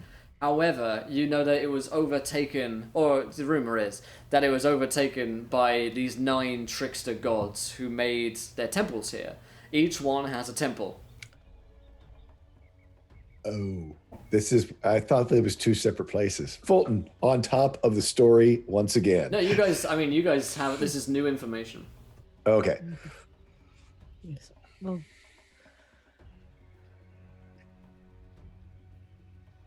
I mean, Zira, do you want to share that with the group? I mean, I might. Or are you keeping that to yourself? I Maybe. mean, you can do. Yeah, I'll tell them. She relays that information, yes. So we've brought Miles to the Temple of the 9 Gods. That is correct, yes. Well, temples of the 9 gods. Oh, Oh, I was hoping to delay that a bit longer so we could be more helpful to our host, realizing that he might be invisible and standing close by. Well, we are not technically there yet. We can help more along the way. So the snake people are here as well, summoning something. If the rumors are to be believed, yes. Huh. Interesting.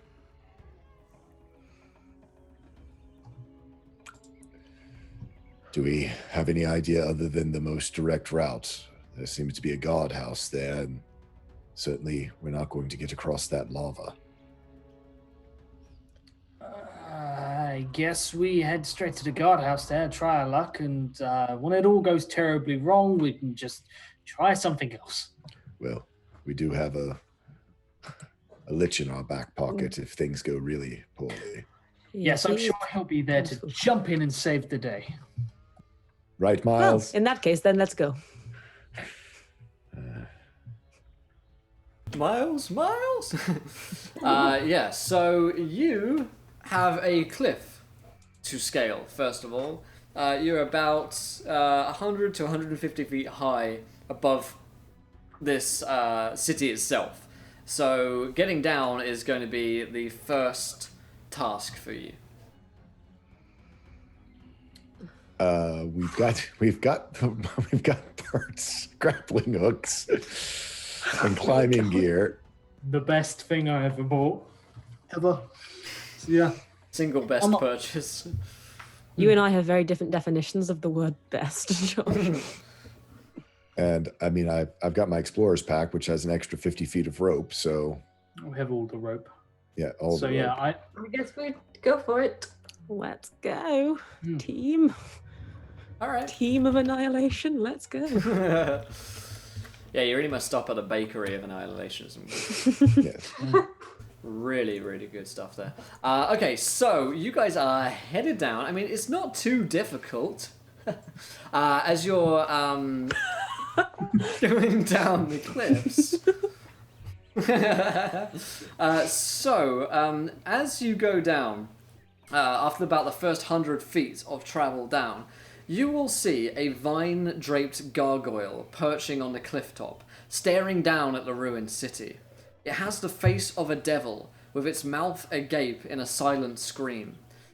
The terrafolk above seem to avoid this area. They seem to be flying above the city, but they're towards the southern end. I guess the northern end, rather, my mistake. As you guys are coming in from the southern entrance, they are towards the north. Does it by any chance look like the cover art of a certain book that I dread? This screaming devil. It looks a little bit like this handsome devil here, yeah. Good. But yes, whilst you did come from the north, you're coming in through the southern entrance. There's only one entrance into the city of Oulu. Okay. The gargoyle itself is leering at you as you go down. I mean, Bert is the first one to see this. Ah! That looks horrible. We must be in the right place. What? What looks okay. It looks very old. Right.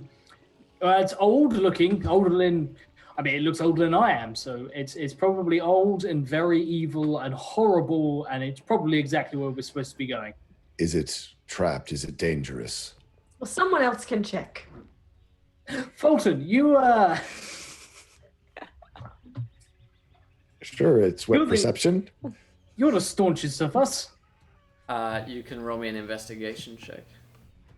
The problem, I don't weigh particularly much, so I might not set off the floor pressure plate. Yeah, You I two don't know. must. We're halfway down the cliff, though, right? Yeah, you guys are abseiling down this cliff. You two, it is heartwarming to see. You must really like Fulton. You trust him so much in everything. Well, I mean, he's certainly the one who's done well so far. You remember when he found that chap? You know? I remember. So, actually, I did have these prepared. I haven't cast it yet, but thought that it might be helpful. I do have fine traps prepared. Oh. You see, it's the presence of any trap within range that is in line of sight. Range is 120 feet. Wow. Wow. You find the kill party trap. Well done. Congratulations, you've won a total party kill. No, you look at this gargoyle. It is not a trap. It's not trapped in any way. It doesn't have any kind of mechanism or device on it. However, it does turn its head as you do this. Okay, I was waiting. Okay. Oh. Okay. Is it like making eye contact with us? Oh yeah. Ah. No, it's just staring from the distance. We're fine. Have y'all ever read the fine print of this spell? For a trap, for the purposes of this spell, includes anything that would inflict a sudden or unexpected effect on you considered harmful or undesirable, which was specifically intended as such by its creator. If that's not the most lawyered thing ever. Do you find Miles? I was gonna say I find Miles. I find a cliff face. Yeah. I find the a tomb falling of- rock perched above us. Yeah. I find Will just kind of there leering. Hey! Look, He just comes into Will's face. So this thing like turns its head, but it doesn't immediately seem to attack you. I mean, it's certainly looked at you with this leering open demon face. Should we try and talk to it? Maybe. Perhaps. I don't know how we would do anything else. It is a gargoyle, unless we pushed it off the mountain. But hello. In Abyssal, Mm-hmm. Fulton speaks to the gargoyle and says, "Do you guard this place?" It like turns its head back towards Fulton, and will speak in common. Oh, But it seems to have understood you in Abyssal at the very least. It says, "To those who are not our allies, you are welcome into the Forbidden City." Oh. Well, great. Then, hey, thank you. And we. Who's allies? It doesn't seem to respond. Don't. Oh, did you ask? I just want to make sure I understood. So to those, because I asked it, "Do you guard this place?" And said, "You guard it." From those I who mean, what was aren't your welcome, exact but- wording again, Will? Oh god, I don't remember. That was at least 20 seconds ago. Oh, okay. I'm sorry. I thought it was like a very specific thing. Never mind. That's fine. I thought it was like a truly like. I mean, if this is To Tomb of those who are Annihilation, I'm not looking for our puzzles. allies, you are welcome here. Sounds That's fine. sounds So, like yeah, what I was thinking said. it was like a riddle. So yeah, no, great. So I say we go in because I do have old gross hands and they are slipping. So let's go. Thank you, Salvage Bar. So, you continue in your journey downwards towards the guardhouse and gate to the city of Oulu. And as you do, everything on your camera goes blurry. And then it comes back. There we go. You see a guardhouse standing near the entrance of a city. Arrow slits are... Arrow slits? Arrows. Definitely not what I just said. I said arrow slits the first time, and I said it perfectly. Don't play the video. And a lopsided iron portcullis hangs over the gateway, beyond which you see an open plaza. So, what would you guys like to do? There are no guards or anything? There are no guards. This place looks long abandoned. Oh, okay. Are there any inscriptions or anything like that? It's funny that you should ask. Because there aren't. No, None. there are. Yes. You... Once again, your vision goes blurry and then comes back in a few moments, hopefully. You see graffiti as you walk in through the interior wall. The graffiti, written in common, you get these various phrases. Some words are painted, others are etched. The first one is, "Fear the fangs of Ras Nzai." R-A-S space N-S-I. Fear the fangs of Ras Nzai.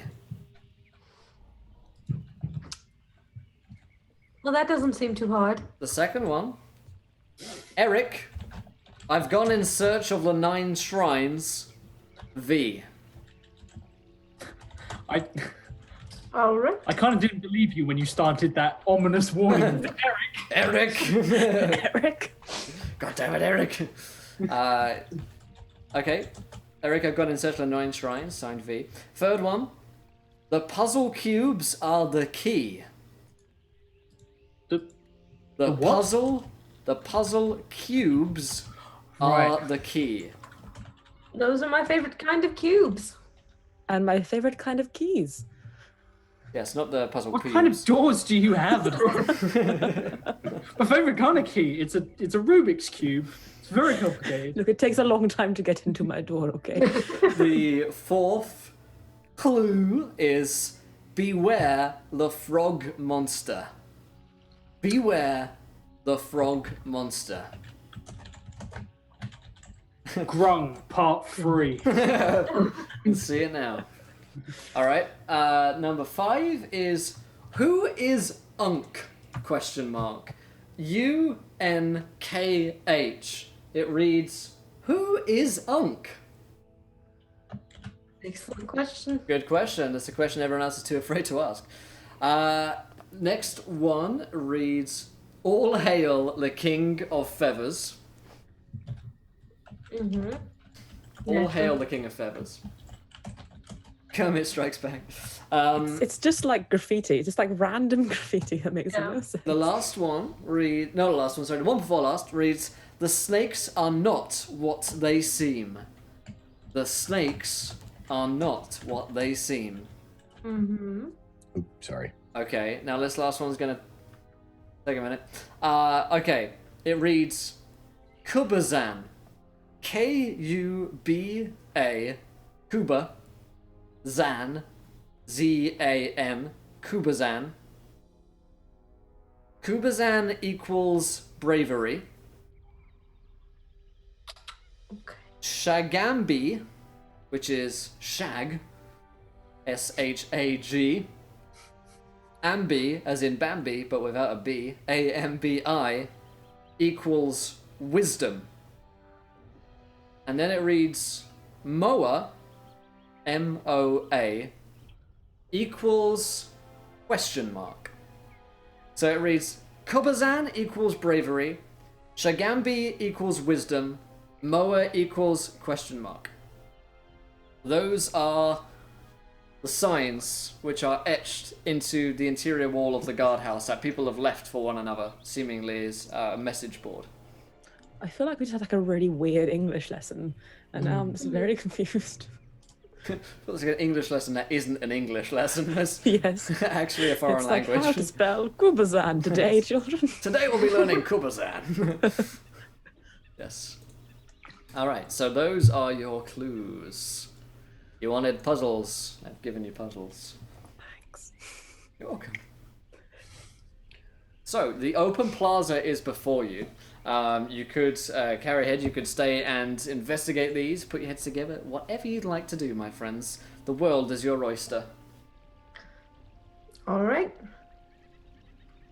From what we know, does it sound as if this place is full of snake people, or are there snake people hidden here doing the ritual? You have no idea. Okay, cool. You know that there are snake people here, according to Syndrome. We saw them from the cliff tops, correct? We saw the You saw moving ants. things. Yeah, yeah.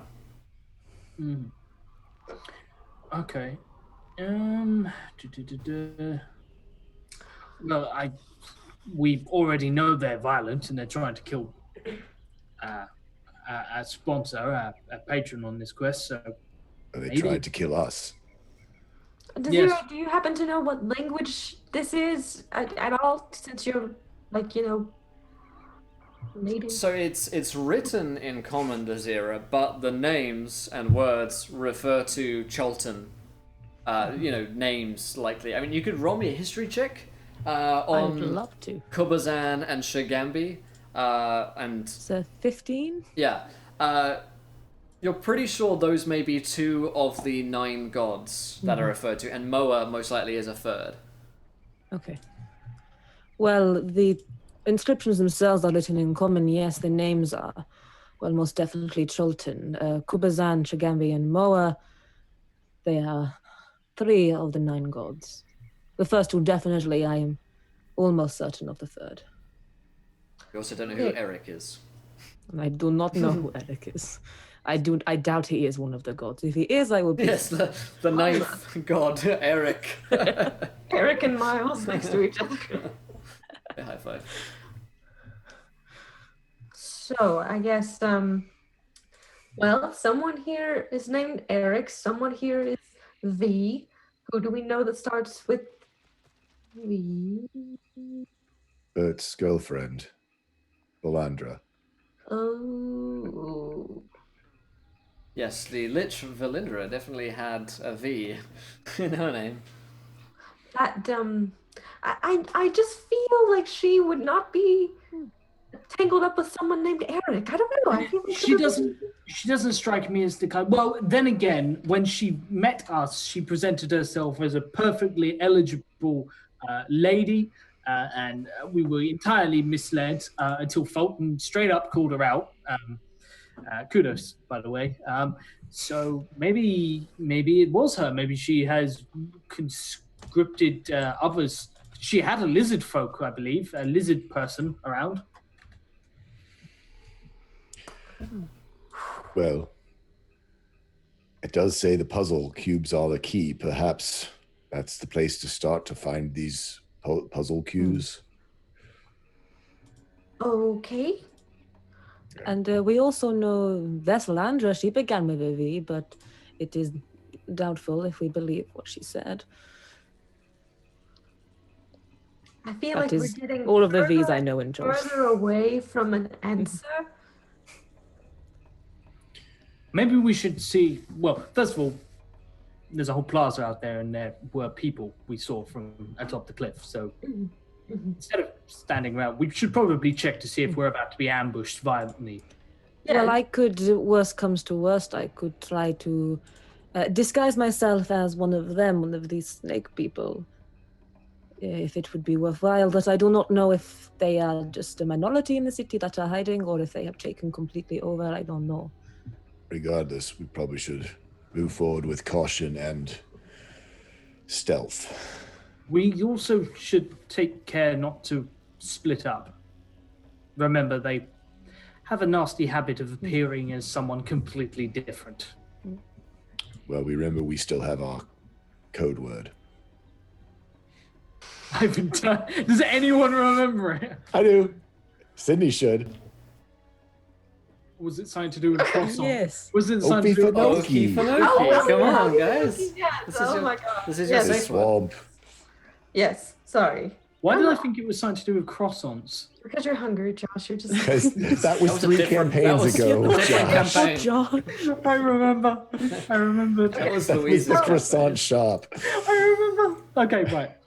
Yes, Yeah, sorry. We have a How about safe word? Oh, okey-finokey. If we can scream that from the gargoyle tops if we need to, and yes. So let's go somewhere. Where are we going? If we get separated, we'll meet back here, and we can leave helpful notes in very cryptic fashion that will make no sense to anybody. Oh, we should leave one right now just for fun. Oh, This sort could of be the cast of Grung were here, and let's all sign it. We'll all sign it. Mm-hmm. And then I'm going to put a question mark after it to make it all mysterious. What? Oh yes. I Ooh, love edgy, the edge, and then we walk out into the ambush. Flash forward, flash forward to like 200 years later when another band of adventurers come here and look at that and I'm really confused. Like, it's a clue. It must be a clue. I've heard of these people. All right, so as you press forward into the plaza itself, you see smoke drifting lazily from a walled compound. The gate lies in splinters and scorch marks deface the buildings. Near the center of the compound is a plaza littered with charred human corpses. One of the corpses is being torn apart by a pack of wild dogs. Yeah. All in all, you'd see that there's probably about 20 to 30 corpses around, and they're all wearing red robes. Ooh, our fate. The people. the people of Fae, the sorcerers of Fae, the The wizards red of wizards of Fae, yes. Fae. Yes. They did not hold up well out here. Well, Let's but hope they we fare were better. quite formidable. If they've been, we should proceed with caution. There are 6 wild dogs in this arena that are eating the bodies. Can we avoid them? It's possible too if you wanted to go around the outer ring of camp. You'd probably have to sneak by. Let's try that. They seem busy. We're really good at stealth checks, so I just have a bad feeling. I know this roll is gonna be bad, but I'm gonna do it anyway.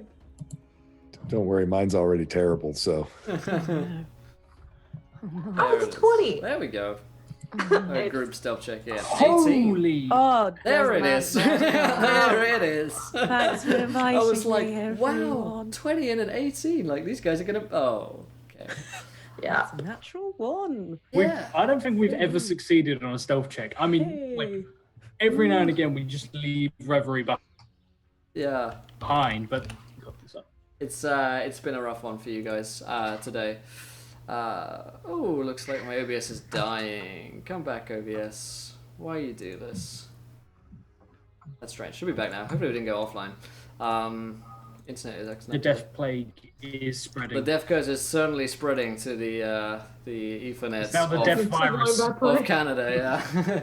Yeah. So as you guys are sneaking around the exit or the outer ring, I suppose, of this camp, the wild dogs are noted. They note your presence. Not necessarily just because Dazira is incredibly loud, but because She just smells a lot. No, well, that could very well be true. But she takes a big kind of intake of breath as you see a man who is alive under some rubble. He's wearing red robes, appears to be old, little kind of beard, and he's like, "Help me!" And it makes Dazira start, and that makes the wild dog start as well. So we're going to roll some initiative here. Yeah. Oh no. Okay. Zero, when stealthing, could you stop meowing like a cat? That would be really helpful. Oh, that's the problem, isn't it? Oh, The why don't you dogs, told they me tend to like beforehand? Yeah. Ugh. Oh, yes, cast grease on yourself, Bart. We all. I'll just slide up That's the answer. Slide him away. Doesn't Chase matter. after him. It doesn't matter what the question was. Cast That's the answer. I'll throw you. It will go splendidly. Come on, internet, don't do me like this. We are dying right now on the internet front. Are we dead? I think we're still up, but it's like gonna be framey as hell right now. Mm.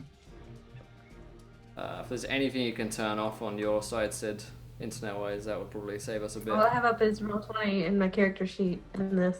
Oh, we're back now. Okay. Bit of a rough spot there. We're gonna try pressing through, the internet being a bit of a bugger right now. Sorry, guys. Let's go around on the initiative order.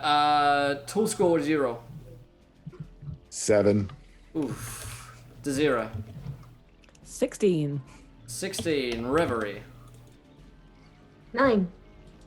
9. Bert. 17, the perfect number. That's impressive. That's all of us, right? To 0? Did you roll 16? Would that make that up? Yes. Yeah, okay, good. Good. So, the dogs. The hounds. Release the hounds. Release the hounds. They have the +3 to the dex. Rolled a 7, however. Fulton, what's your dex bonus? My dex bonus is a 1. So they go before you. Good. Yep. Wild dogs. Alright, so Bert is going first, followed by Zira, then Reverie, then the 6 wild dogs, and then Fulton. Cool. So, Okay. Bert, it is your turn. What do you want to do? At this point, you're about 30 feet away from them. Okay. I fireball all of them. Good. No, I refuse for it all go wrong so quickly. Alright then. So let's see if they can take that 32. There is no way that they can survive this. There is simply no way in hell that they can. I mean, maybe if they all roll nat 20s. I mean, I'll let they all die. Well, but just looks at Zero and just says, "Stop meowing," and then just the center of the plaza, sort of keeping her full. Like, would you just stop stumbling over dead people? Well, actually, this one is alive. Is he still alive? Oh, this one's alive. I fireball him.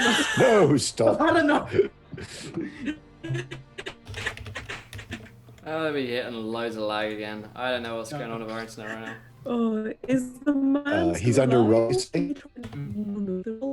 I'm just gonna mute you guys for a second. It's sounding awful. We're coming back now, maybe. There we go. Okay, sorry about that. Should be good. You guys were going like horribly robot-y, so I just muted you on the stream there because it sounded fucking awful. Okay, so you destroy these dogs, but they burn to a crisp before your very eyes. Can we move the rubble off of the man? Yeah, the man is like, help me. Oh. He's like caught under this large amount of rubble. He seems to be pretty old, and he's wearing red robes. Yeah, I roll a 24 in athletics check if I can lift the rubble and get him out. Yeah, go ahead. It just kind of like parts off from him, and you can see that his leg has been broken underneath this thing and completely maimed. Does it look like it's life-threatening, or is it something I could just medicine check to get sort of put back together? Just to splint it or something? He'll live from it. He'll probably just never walk on it. Okay. At this point, I'm just going to splint it because that means he can't run away in case. Good idea. It's a 10 medicine check. I do a okay job, but I'm not interested. I'm interested in keeping alive and actually keeping him somewhat disabled. Okay. What happened here? He gets up and says, oh dear me, oh, that does hurt quite a bit, but that's feeling a lot better now. Thank you for saving me from those wild dogs who were about to come and eat me, and from that rubble that had already eaten my leg. Pleased to meet you. My name is, let me think for a second, what is my name? Oh, there it is, Orvex, or Kramus. Pleased to meet you. Likewise. Yeah, you too. It's just we were a little bit surprised. We thought everybody in here was going to be dead, and to be honest, I'm a little bit, disheartened. I had a lot of pre-combat adrenaline going. I might need to run around in some circles. Fulton, may I have a word with you real quick? Certainly. Sort of take Fulton to one side. How do we know he's not all scaly underneath? We do not.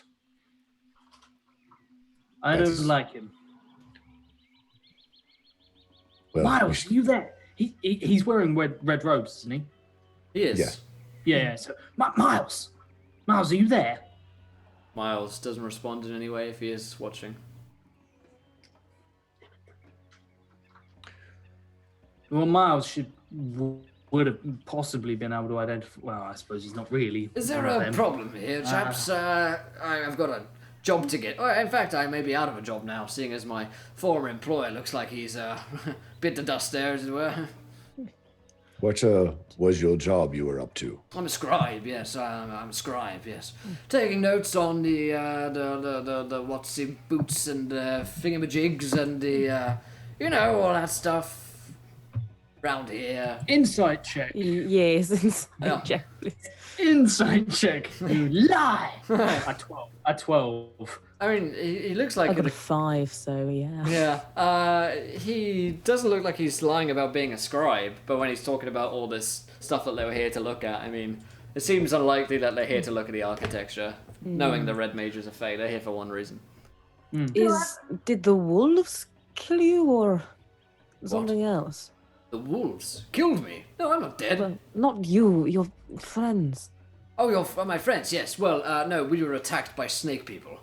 The UNT, I believe they are, led by their glorious leader, Ras and Zai. Well, they are in the area, and they are very strong and powerful. In fact, I'd be on the lookout yourself, because they took out 30 red wizards of Fae. Just about 10 of them. Yes, the glorious leader. very wise and powerful, I have heard. He shrugs his shoulders. I mean, they're snake people. How clever can they be? Scientifically, their brains are rather tiny. But then they do have human heads, some of them. So you know what? So, do you know any maybe special tricks or something in combating the snake people? Since you were one of the ones to survive. My special trick is to run around and hide. All right. Bury yourself under a building, right? Well, the rubble came down with some kind of spell, trapped me there. They took me, they thought me for dead, and then, they left me there to die, but luckily for me, I survived. Well, you're welcome. I suppose I am. Good. I really better be off back to the Red Wizard HQ to report in that I'm alive, you know? And where would that be? That's in the compound to the north of here.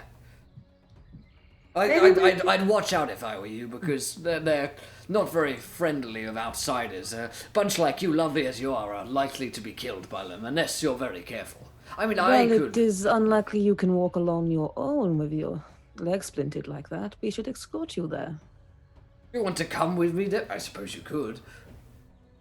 And with you there, then they probably won't hurt us because, we would have to, hurt you if they tried.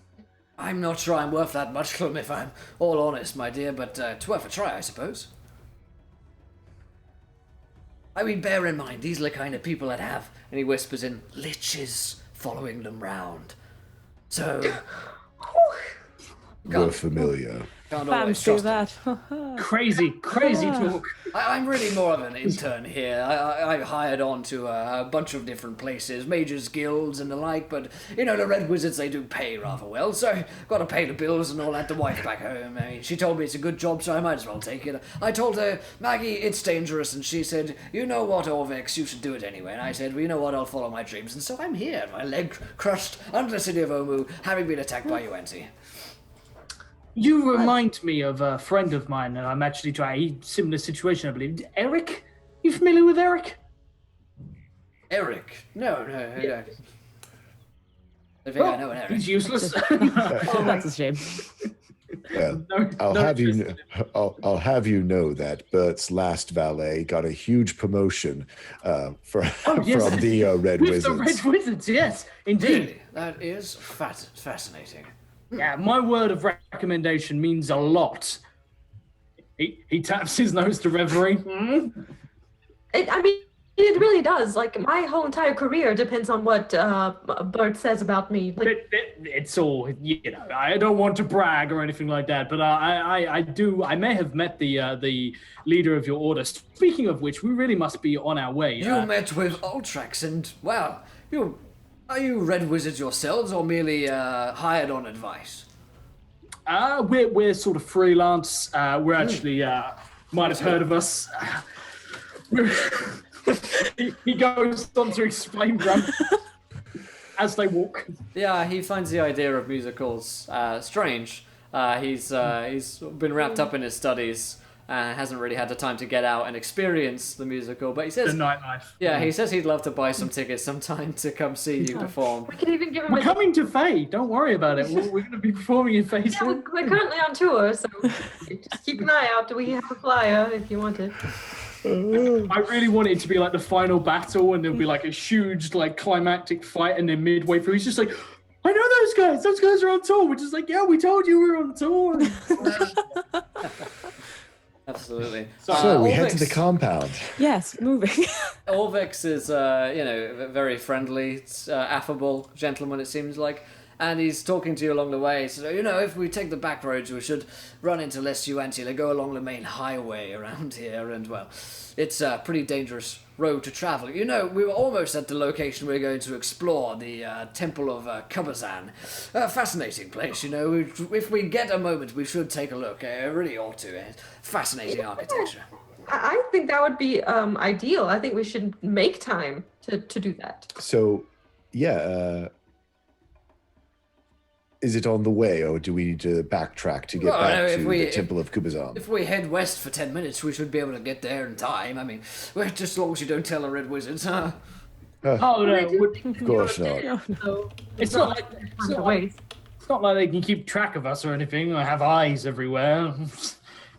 We should right. divert in. Silly Bert, with your silly plans and ideas that we should stop saying. Yes, So right. funny. Classic. I Look at him, like he's joking along with us. It's Yeah, great. he's not entirely sure what goes on about, but he laughs anyway.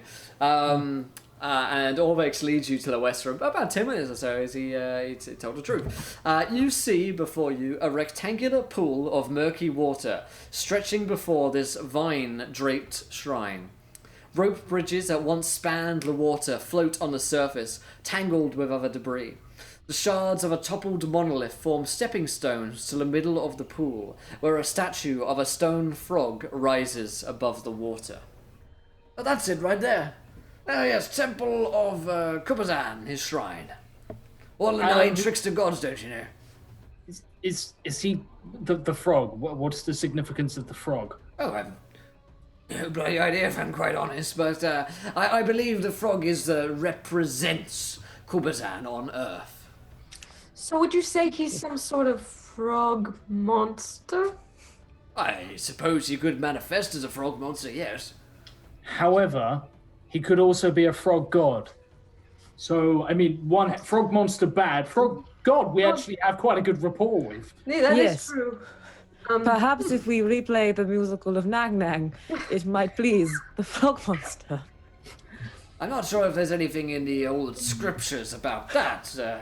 Well, it will be. It'll be an addendum from. It will be in the new scriptures that we are also writing. We are performing that next We're year. writing this thing called the New Testament. It's a real hit. So I mean, would you care to give us a tour? Well, the Old Testament is very hardcore, so okay, fine. A tour. Well, you know, these things are meant to be very dangerous. Trapped, I'd imagine, so that anyone looking to steal the puzzle cube within. I mean, we were going in there with 30 red wizards, bear in mind. Indeed. And you're still talking and not going in. Why is that? It's like you don't want this recommendation letter. Yes, if you think about it, if you go back to the Red Wizard's victorious hero, imagine the things they will do for you. Well, you know, that is true, but I would like to preserve my life. Now, I have seen 30 of my magical companions back there be slaughtered before my very eyes, so forgive me if I'm not too keen. I'm an old man, you know. I can give you advice on scriptures and drawings, decipher riddles and the like, but going in there and fighting is not really my wheelhouse. Oh, no, you're not expected to fight. No, of Well, course there will not. almost certainly be a fight within there. No, but we'll protect you. Yes, you. Do that. We don't need you to fight because we're actually really good at it. On top of being really good at singing, dancing, and building sets, we are also very excellent fighters. We're all rounders, really. Yes. Triple threats, The if you thing is, will. You've done a very bad job of protecting yourself without us. So I feel like if you were going to go in any other direction without us, you would be in a much worse and more dangerous situation than you would with us. Exactly. I mean, you might trip, you might fall, you can't walk so good, and if The wolves have your scent. Exactly. They And will I mean, But they were blown up by a fireball. The other wolves have your scent. yes, and remember, if you trip I and you saw fall, more of them there. you have to sort of crawl along. I might mistake you for a dog and accidentally fireball you to death. It's But maybe a we should reflex. go inside. Maybe we should go inside. Right, no, listen here. I will come in with you because I am fascinated by what might be inside, and by the puzzle cube. However, if you, as I'm starting to suspect you are not aligned with the Red Wizards of Fae, well then, quite frankly, I don't give a damn, as I told my darling before I left, Maggie. I said, quite frankly, my dear, I don't give a damn. Now, I think it's well within your interest in keeping me alive, because I'm rather clever, you know. I These know. notes didn't write I know themselves. So why don't I go in after you've cleared it out, and I'll take a look in there for you, have a dig around, see what we can dig up. And, well, if there are any wolves, I'll just have to take my chances, I guess, huh? Oh, that's true. Could I possibly have my lucky splint back? Your lucky... what? My lucky splint. Oh, right, yes, of course. And I might. I would take the splint so he can't walk. And leave him outside because I don't trust this man not to run away. He sits down and like opens up his notebook and starts down writing happily away. I don't trust him to not be a snake. That's That's how I feel about most people. Ain't it true? Snakes everywhere, man. Right. That Twitter drama.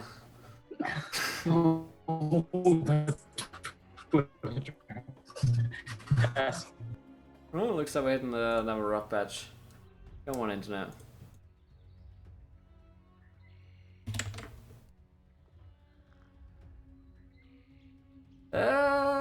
And looks like we're back internet-wise. I don't know if we went offline there. I keep having these like really rough spikes of that, which sucks because we had a really good week. No problems. Sorry, you guys are headed in and you're leaving behind your good friend Orvix, correct? Did he have any advice? I was going to ask him if he had any advice, or from his notes being a scribe, about anything more about this shrine, the fact that Kubazan equals bravery, any of that? Oh, yeah. He says, oh, right, yes, Kubazan bravery. That makes a lot of sense, actually, because, here are my notes, here I say down. There are a series of trials that one must face to gain access to the puzzle cube within. Now, likely there is some clue around the shrine itself that will lead you there in the right direction. But yes, Kubazan is very likely the trial of bravery. So whatever you do when you get in there, be brave. okay. And if you do, then you'll be fine. And if you don't, you will be eviscerated in a variety of terrible ways. Maybe I should just stay out here with him and look after him. That maybe. I feel great. I am ready to go. Whilst we're having this little chinwag outside, can I have a look around the shrine to see if I can see anything else, or is it just this frog monster man woman thing? I mean, Yeah, roll me a perception check. I'm going to do this So new 19? handy spell. Go ahead, Tosco.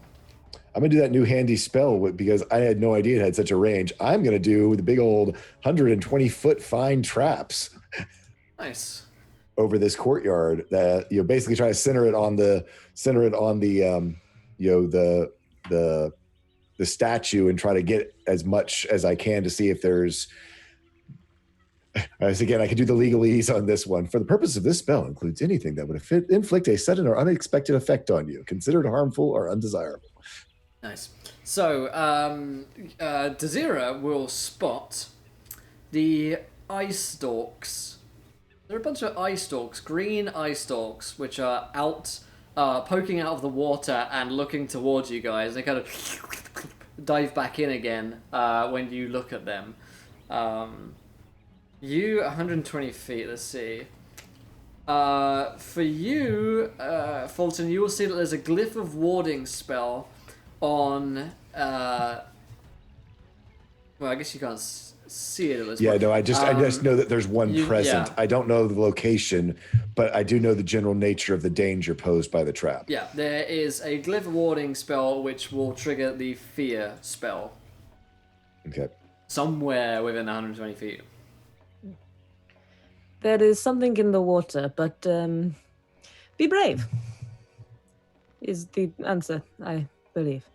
It has eyes, many green eyes, but It's definitely not grung. We definitely not. it did not appear to be, no. But again, no reason to not be brave and strong. I mean, what else can it do to you? Your hand's already rotting away, so. Okay, maybe we don't talk about it all the time. When I have my gloves on, I start to forget. Okay. So there are a series of stepping stones which lead onto the. There's a middle patch of ground upon which sits the statue of this frog, behind which there is a locked gate.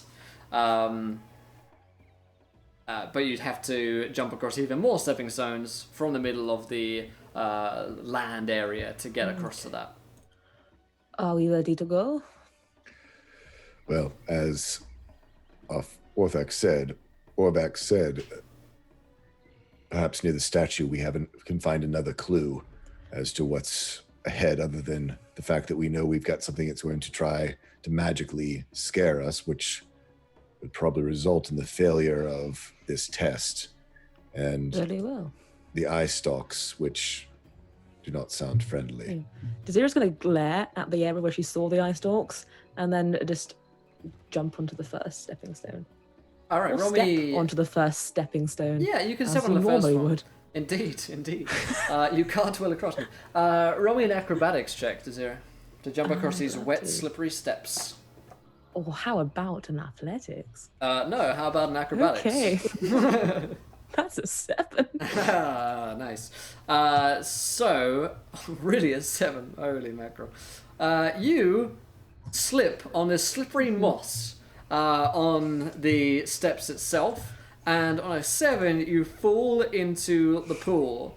Something grabs onto your leg and is pulling you downwards. No, I'd like to grab onto the stone and pull myself upwards. Let's roll some initiative. Okay. Everyone? Yes, please. That's a 7 again. I love how Revery's like, everyone, what if we just let her die? She'd been Reverie is trash such a talking my team player. hands. That's fine. It's like if Bert gave her a letter right now, she'd be out. I made my motivations very clear. Your free character motivations. Okay. Let's see. As I was talking about earlier, guys, make sure your characters have free motivations that you can build a campaign for. So that will be... Let's roll for initiative. Bert, what are you going for him? I got a mighty 19, absolutely 19. crushing You're initiative. crushing these initiative, yeah. Desira? I got a 7. Oh. I'm crushing it in a different way. Yeah, you're crushing down towards your own watery oblivion. Reverie? 15. 15. And Fulton? 16. Ooh, and this thing has a +1, okay. It's gonna be fun. 3 is what it rolled. Lucky for you guys. So, we've got Bert, Fulton, Reverie, Desira, and Frog Thing. So, Bert, you see your friend falling into the water, slipping on the stones and being pulled down by something with eye stalks. Is she underwater? She is being pulled underwater. Okay, so she's not under yet. Not under yet. Okay, I'm going to. Can I let me just check the range on that? Yes, wonderful. I am going to, if it's okay with you, cast Grease on Desira.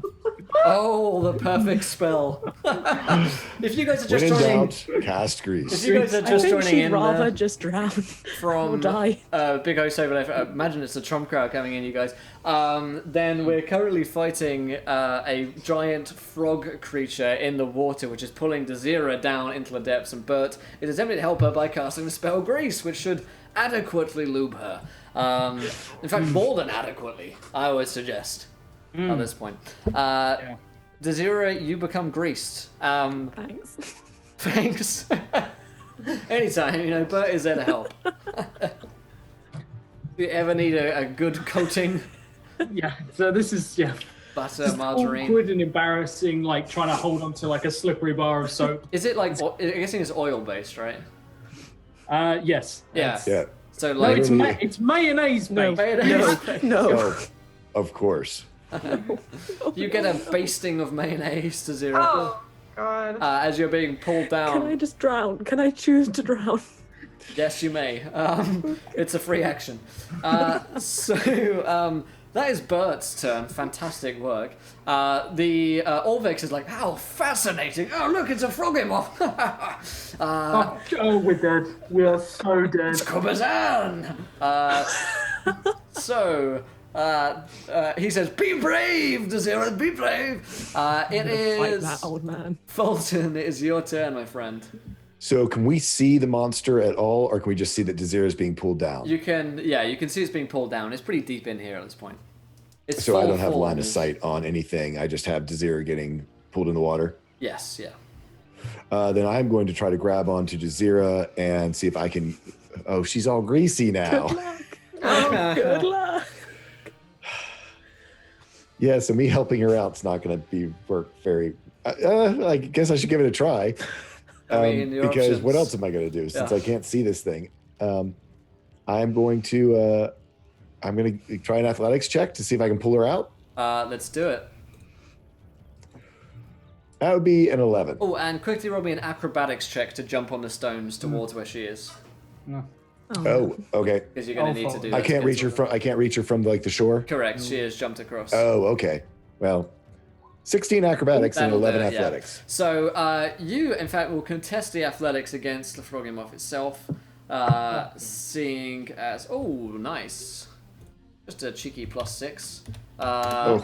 22. It's holding on. You're in a tug of war right now with Jazeera and one of the tentacles of the Froggymoth. Would it not get a disadvantage because I'm covered in mayonnaise? I mean, is mayonnaise the opposite of a decent? I guess it's lubricant. I'll give it disadvantage. Why not? 23. So it's a 22.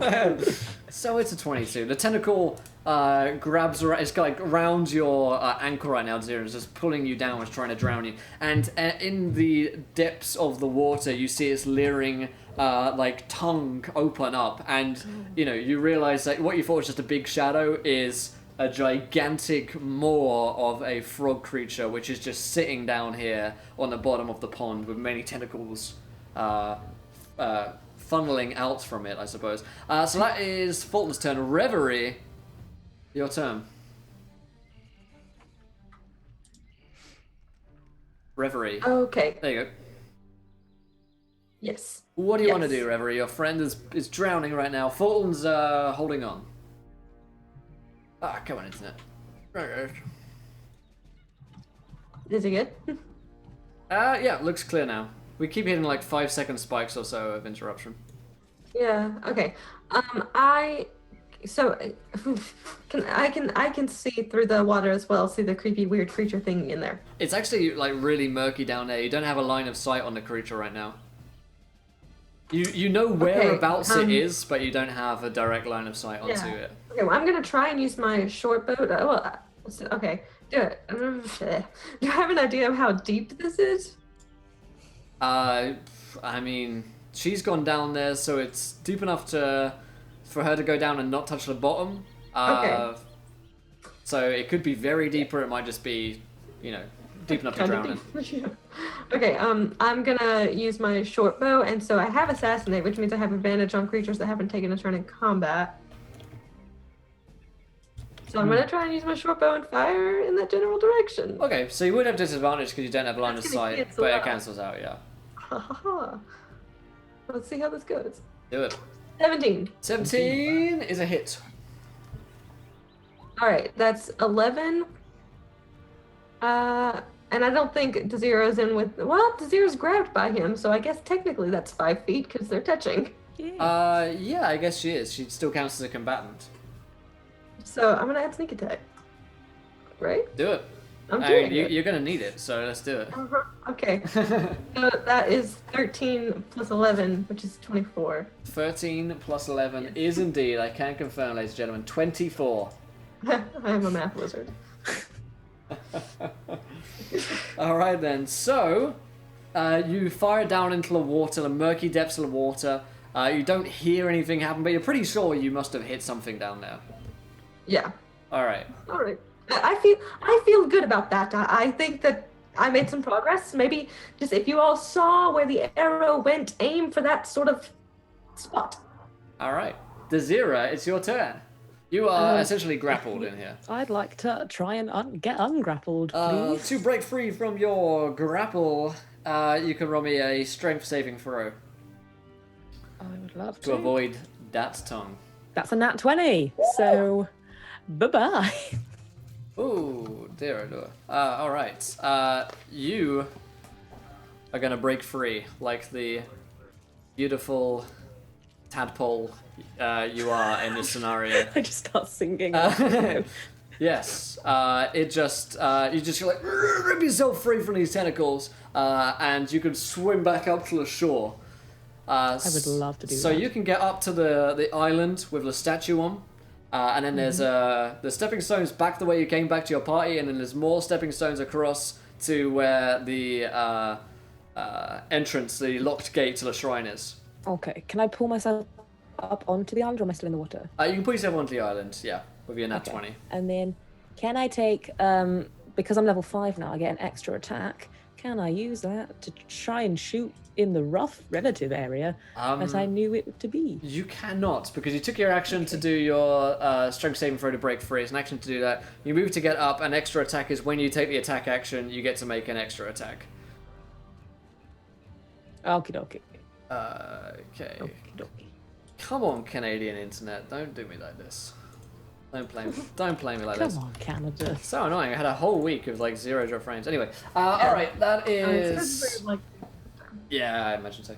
Alright, so that is Desira's turn, which means it's the turn of the Frogimoth. It goes. It's a Gungan. And it is going to use its multi-attack to swipe out. It's going to use tunnel by... Alright, Tentacle first of all is going to whip out towards... who just shotted? Bravery did. So, Bravery is going to hit you on a 13 versus your armor class. Even with a plus 10.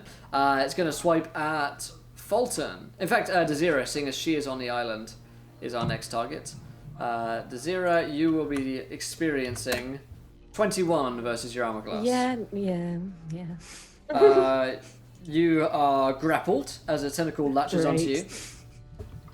And you're going to take some math damage for a total of 12. Okay, 12 damage. Not too bad, okay. And one of its tentacles is latched onto you, and you are still grappled. Okay, so that is its turn. It only got to make the 2 attacks. Or it can also use a tongue or bite, but however, it's too far away to use that, seeing as it's in the depths of the water. So that takes it back up to the top of the round with Bert.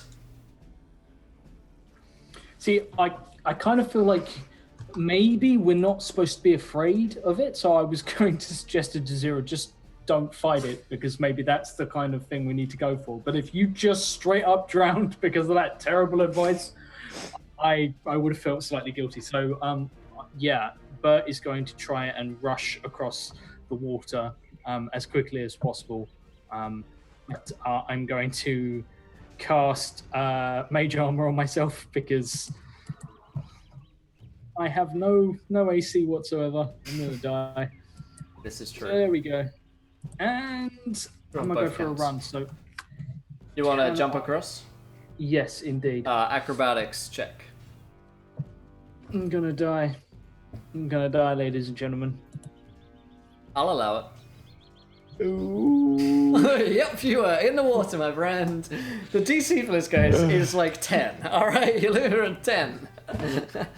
On acrobatics. Alright, so Bert's in water. Sploosh. He's in deep, in some splooshin right now. So as you experience the sploosh, but you are drowning in the murky depths. And the creature is aware of your presence. Alright, so great turn, great talk. Fulton.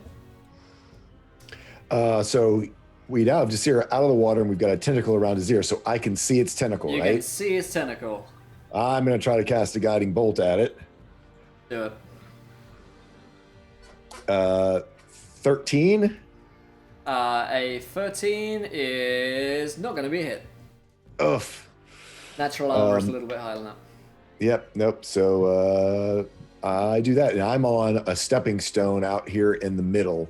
So I will try to get to the island. All right, roll me an acrobatics check. Right. Don't sploosh. Look at the double digits here is what you're looking for. Oh my god, you guys are the worst! We're gonna drown. We're gonna drown. Guys, We're all gonna drown Oh. in the frog. Oh my The lord. worst. All right, Fulton in water 2. Ah. I love that movie. Yep. All right, so this is gonna be fun, guys. That is Fulton's turn. Reverie, it is your turn. Okay. All right. So Double swoosh. describe this scene to me really quick. So I am standing where we started. Yes. In front of you, there are stepping stones which lead to an island which Desira is on. There is a statue there of a frog, which has details that you can't see on at the moment. There's more stepping stones beyond that island which lead to a locked gate and the shrine itself. Okay. I think I'll just fight the thing trying to kill us from here Okay. for right now. It's been doing good for you so far. It's been working. I'm gonna go with the short bow again. Okay. You know, I mean, I hear it. You know how it is. I'm picking up what you're putting down. 17. And you're putting down the pain right now. That's a hit, yeah. Yay. So, and Desira's grappled by him, right? Yes, so Desira is grappled, you're right, yeah. Fantastic. Not really. I'm sorry, but I get to add sneak attack. If she's so- grappled, does she still count? I think she probably does, so yeah. I don't have time to look it 16. up right now. 16! Alright, nice. You shoot into a tentacle, and Yes. the tentacle quivers with pain. Yes, and I would like to use my bonus. I would like My to bonus! use That's how Sean Connery would say it. my bonus. My bonus action. Yes. To dash. Bonus action dash, I like it. Roll me an acrobatics check. No, it's backwards. You want to go backwards? Alright, back the way you came. Bye. I'm trying to get out of his range. Who is it? Alright, you're out of there. You're gone. I mean, I can still wave to you, Sarah, but like, until it's my turn again, I don't want to be near all that. Alright, you dash away 60 feet back that way. Okay, that is your turn, Reverie, which takes it to Desira's turn. You're grappled. Strength saving throw to Yes. break free, or if you want to attack, you can.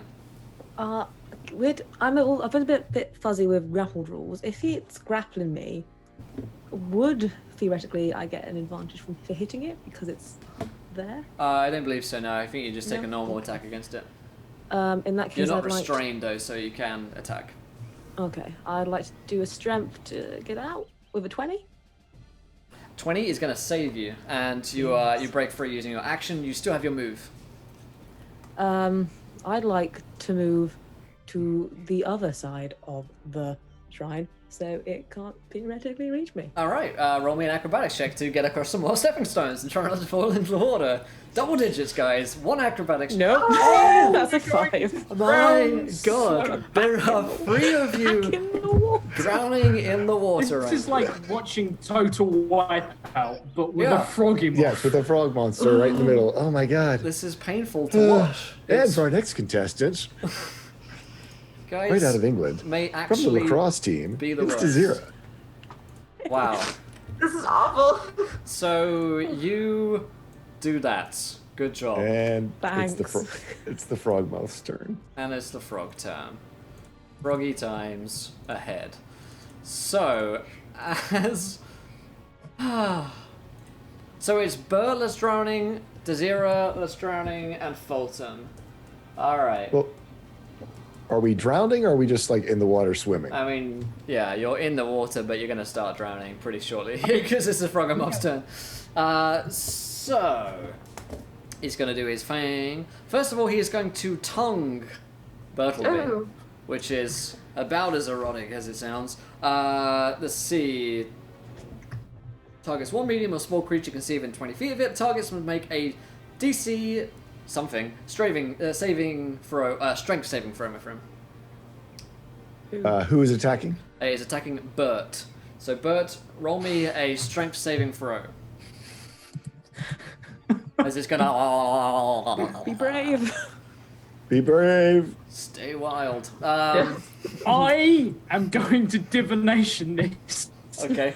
Turn it into a 17, and I still don't think that will make it. Unfortunately for you, it's DC 18. I'm not going to lying. die. I will. I'll show it to you guys. It's It's DC 18, I promise. DC 18. So you try and break free, however, you are pulled into an unoccupied space 5 feet in front of it, and the Frogomorph can make a bite attack against you as a bonus action. Wonderful. The bite attack is a +10 to hit. Oh my god. And that is going to be a 24 versus your armor class, Bert. It is, and I can't change the roll because I've already done it. And you will be taking some damage here. And there's Just some a little bit. extra fun things that happen on this as well, guys. Yay! You take 30 damage. I'm nearly dead. 30 I have damage, 9 hit points. Wait for it. and you are swallowed. Yep. This is... I saw one of these things kill my friend's level 17 barbarian. Now, And I am a level 5 wizard. a swallowed creature is blinded and restrained, but has total cover against attacks and other effects outside the Frogomorph. However, you will be taking 3d6 acid damage at the start of each of the Frogomorph's turns. Oh my god, he's gonna die. The by the smoke of Frogomorph's the Frogomorph. gullet can hold up to 2 creatures at a time. If it takes, yeah, the rest of that we won't tell you guys. But there are ways to break free from this gullet, of course. You're not in the belly of the beast; you're in the mouth of it right now, and it swallowed you. You want to make it vomit. So that's just sing to it. just sing. All right, so that is the Frogomorph's turn. Bert, it's your turn, my friend. Okay, right. I'm blinded and what? Restrained. Let's look up those conditions real quick to just remind us. You can cast though. I mean, because I know But he's about what to take lots of people do 3d6 to get out of acid things. damage. Only on the start of the Frogomorph's Oh, next turn. So Okay, your yeah. speed becomes 0. You can't benefit from any bonus to your speed. Attack rolls against you have advantage. Your attack rolls have disadvantage, and you have disadvantage on dexterity saving throws. That's restrained. If we were to hit the No, that's Frogomorph what he now, said, is there a total chance cover. we might hurt Bert? Okay, so Okay. here's what I do. Because that will kill me. It will kill me so outright. Like, it will kill me Not beyond... fireball. The other one. Coat it in mayonnaise. Why is the answer always mayonnaise? Mayonnaise is not I was gonna say, has the mayonnaise gone bad yet? It never goes bad. It's a Everyone joke. knows botulism. it neutralizes acid. You'll be fine. It's an alkaline. Does it make you need a base? You I need to sell the pH out. genuinely don't have a single spell that could get me out of this. It's However- lactose intolerant. Quick. However, Cast pH lactose scale. intolerance on the Have frog. the pH scale. Okay, in which case, as I am entirely screwed at this point, you know what? What are you gonna do? I am just going to draw my wand out. I'm going to reach for the dangly bit at the back of the throat, which I can never remember the name of. The uvula. They're gonna shoot its uvula off? That's cold, man. Gonna shoot off those throat balls. But if you cut it off, then he has no gag reflex at all. I don't think there's enough time for the 6 seconds of science for Bartleby right now. What's he doing? We have a segment here, a 2-minute insight with us with This is- science with Bartleby. Learn by play. You learn science as you play. We're going to teach you about the pH scale. This is not science, kids. Don't do this at home. Bartleby, what are you doing? I cast Fireball on it from inside because I literally cannot get out of this in any way, and I have 9 hit points left and will die at the beginning of the next Won't turn. you burn yourself alive? Is acid flammable? No. Yeah. No. All right. I am going to this. I have no other way out of this. So I'm a really, really hurt this thing No. because I can't fly underwater. Doesn't work that way. There's nothing to counterspell. I have no other way of getting out because All right. Thunderwave? Just be brave. I don't have Thunderwave. Just I be don't have brave. Thunderwave. Okay. Mage hand, can you squeeze the uvula with your mage hand? Here's the question though: what level are you casting Fireball at? I will cast it at level 3. All right. That's my max level. And roll me that, and also roll me a dexterity save to against the Fireball. As you get shot out of him like a cannon. How much damage? Oh, wait. I'm gonna... See it. 33 won't kill me outright. All That right. won't kill me outright. But does he at least puke you? Some green flame there in chat. 7. So I fail. So I take the full 33. I am very much down. I'm not dead outright, but I'm very much down. But I Does would he like vomit? to. All I right. would like to. Here's the give it thing. a- Here's the thing. If the Froggermoth takes 20 damage or more on a single turn from a creature inside it, the Froggermoth must succeed on a DC 20 Constitution saving throw or regurgitate all swallowed creatures. Now this thing has a +5 to its Constitution saving throw, but you might have a thing. I'm gonna make sure it fails its deck save. That's the only thing I can do. I'll give it a 3 to its deck save, and then I die. Oh, what do you do to the con though? To its con It save. can't I save can't, against but- the fireball inside of it. No, There is yeah. no deck save when Yeah, it's it a won't save fireball on dex inside it. save. Give it a 3 for the con. Yeah, if I can do that. Yeah. But, If you have, I'm not tracking how many uses and slots you have left. If you have that, then yeah, feel no, free to- that's.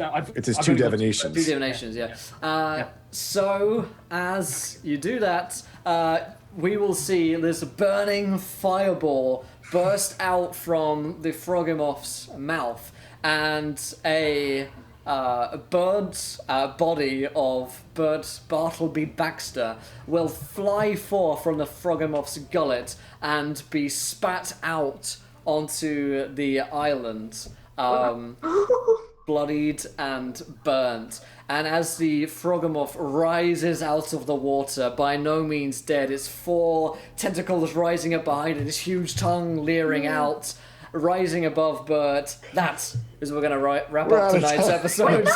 On my play adventure, my friends. I'm afraid so. Burnt Bartleby Baxter. That's, Oh my that's God. new name.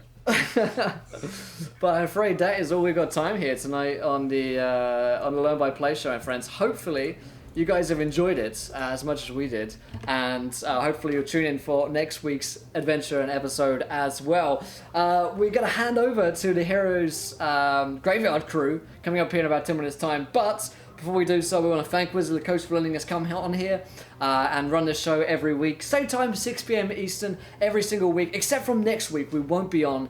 They've got different scheduling going on the channel on the 18th, but the week after we'll be back. I think we've got another 5 or 6 episodes of this show to go, so we've got lots of exploring of Oulu to do. If you guys enjoyed it, please do let us know there in the chat. Hopefully, you picked up a couple of interesting and useful tricks about writing your D&D campaigns and adventures as well. If you have any questions whatsoever about them, you can follow us on Twitter on these various locations above our heads. And of course, if you enjoyed the show tonight, then by all means, please do come in, show us some love over at Encounter Roleplay. You can give us a follow over here. I'll drop that link there in chat to you guys. We'd love to have you guys over.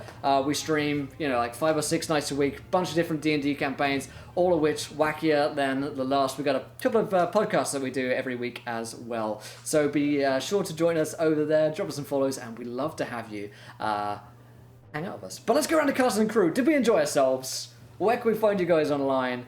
Let's start with Tool School. What do you think is a nice show, my man? What fun, man. And Froggermoth, man, oh man, oh man. So dope. This is going to get interesting. Burnt Bartleby Baxter. It's going to be all about whether our buddy Fulton can get to him, I guess. We'll see. So you can find me at Tall Squall on Twitch and my channel here at Tall Squall on Twitter and Twitch, Tall Squall all over social media. Come say hello. Let me know that you found me through Learn by Play, and what fun. Have a great time, everyone. Great stuff. Sydney. I'm so ready to get back to this. I hate wrapping up mid-combat because, I get. I just want to crush things. I can't wait for next week. I'm so ready. That was so. Oh, it was so good. So good. I'm ready. My body is ready. You can find me pretty much everywhere. YouTube, Twitch, Twitter, Instagram, all of those things at Sydneyak, and it's a great time. You can, I'll put a link to it because I'm a mod now. There you go. That can happen. So, there's a link to my Twitter in chat, and you can find pretty much everything else I do. From there, I play Ari on Turncloaks podcast, which you can follow on Twitter at TurncloaksPod, and also the Dungeon Master Wonder Quest podcast, which you can follow on Twitter at WonderQuestPod. It's all there. It's all happening. Josh, who nearly died tonight, and may still well next week. Yeah, I don't like my chances. Yeah, I've faced Frog and Moss before, much higher level characters, and we fared just as badly, in fact, possibly worse, because we actually had deaths by now, so that was fun. You can find me on Encounter Roleplay, doing Encounter Roleplay things, and you can also find me on Turncloaks. If you haven't checked it out, please check it out. Just had a new episode go live. Fantastic. Just want a big shout out to all you guys that are doing artwork as well. It's amazing. We love hearing all your reviews and everything like that, so really appreciate that, and we'll see you soon for more Turncloaks and more. Yeah, and also shout out to the guys in the YouTube comments who are commenting on Learn by Play. It's great to read your comments. Yeah. And we appreciate that. We appreciate it. All lovely. Louise, last but not least. Remember at the beginning when you asked me how I was feeling, and I said I was scared and worried and afraid? Yeah. Still that. Yeah. I stand by that statement. I stand by what I said, perhaps even more so. I can't wait. I cannot wait to get back to it, and maybe, hopefully, Bert will live. Maybe not. Who knows? We're in Chult. Anything could happen. In the meantime, if you wanted to find me, you can do so on Twitter at No More No Less, on Twitch as Accidental Legend, and you can find me playing Freela Hayleaf on the Wonder Quest Pod, which you can follow on Twitter as well. Some links there in chat for Great your stuff. perusement. Peruse away. Yes, my friends. Well, thank you so much for joining us. Thank you to the cast and crew of Encounter Roleplay and Learn by Play for turning up once again and letting me subject you to all sorts of horrors. Thanks once again to the D&D channel for letting us on here. Really appreciate it. This is dream come true for all of us here, and it's an honor to get to play in front of you guys and hopefully get to show you guys how fun the Tomb of Annihilation can be for all involved. Hopefully you picked up a few tips and tricks rather, and next week we won't be on, but the week after that you'll see us for more Learn by Play here. Thank you guys for watching once again. Join us on Encounter Roleplay for more D&D shenanigans, and until next time, try not to draw too many net ones. We want to be here laughing when you do. Good night, everybody. Farewell. Good night. Bye.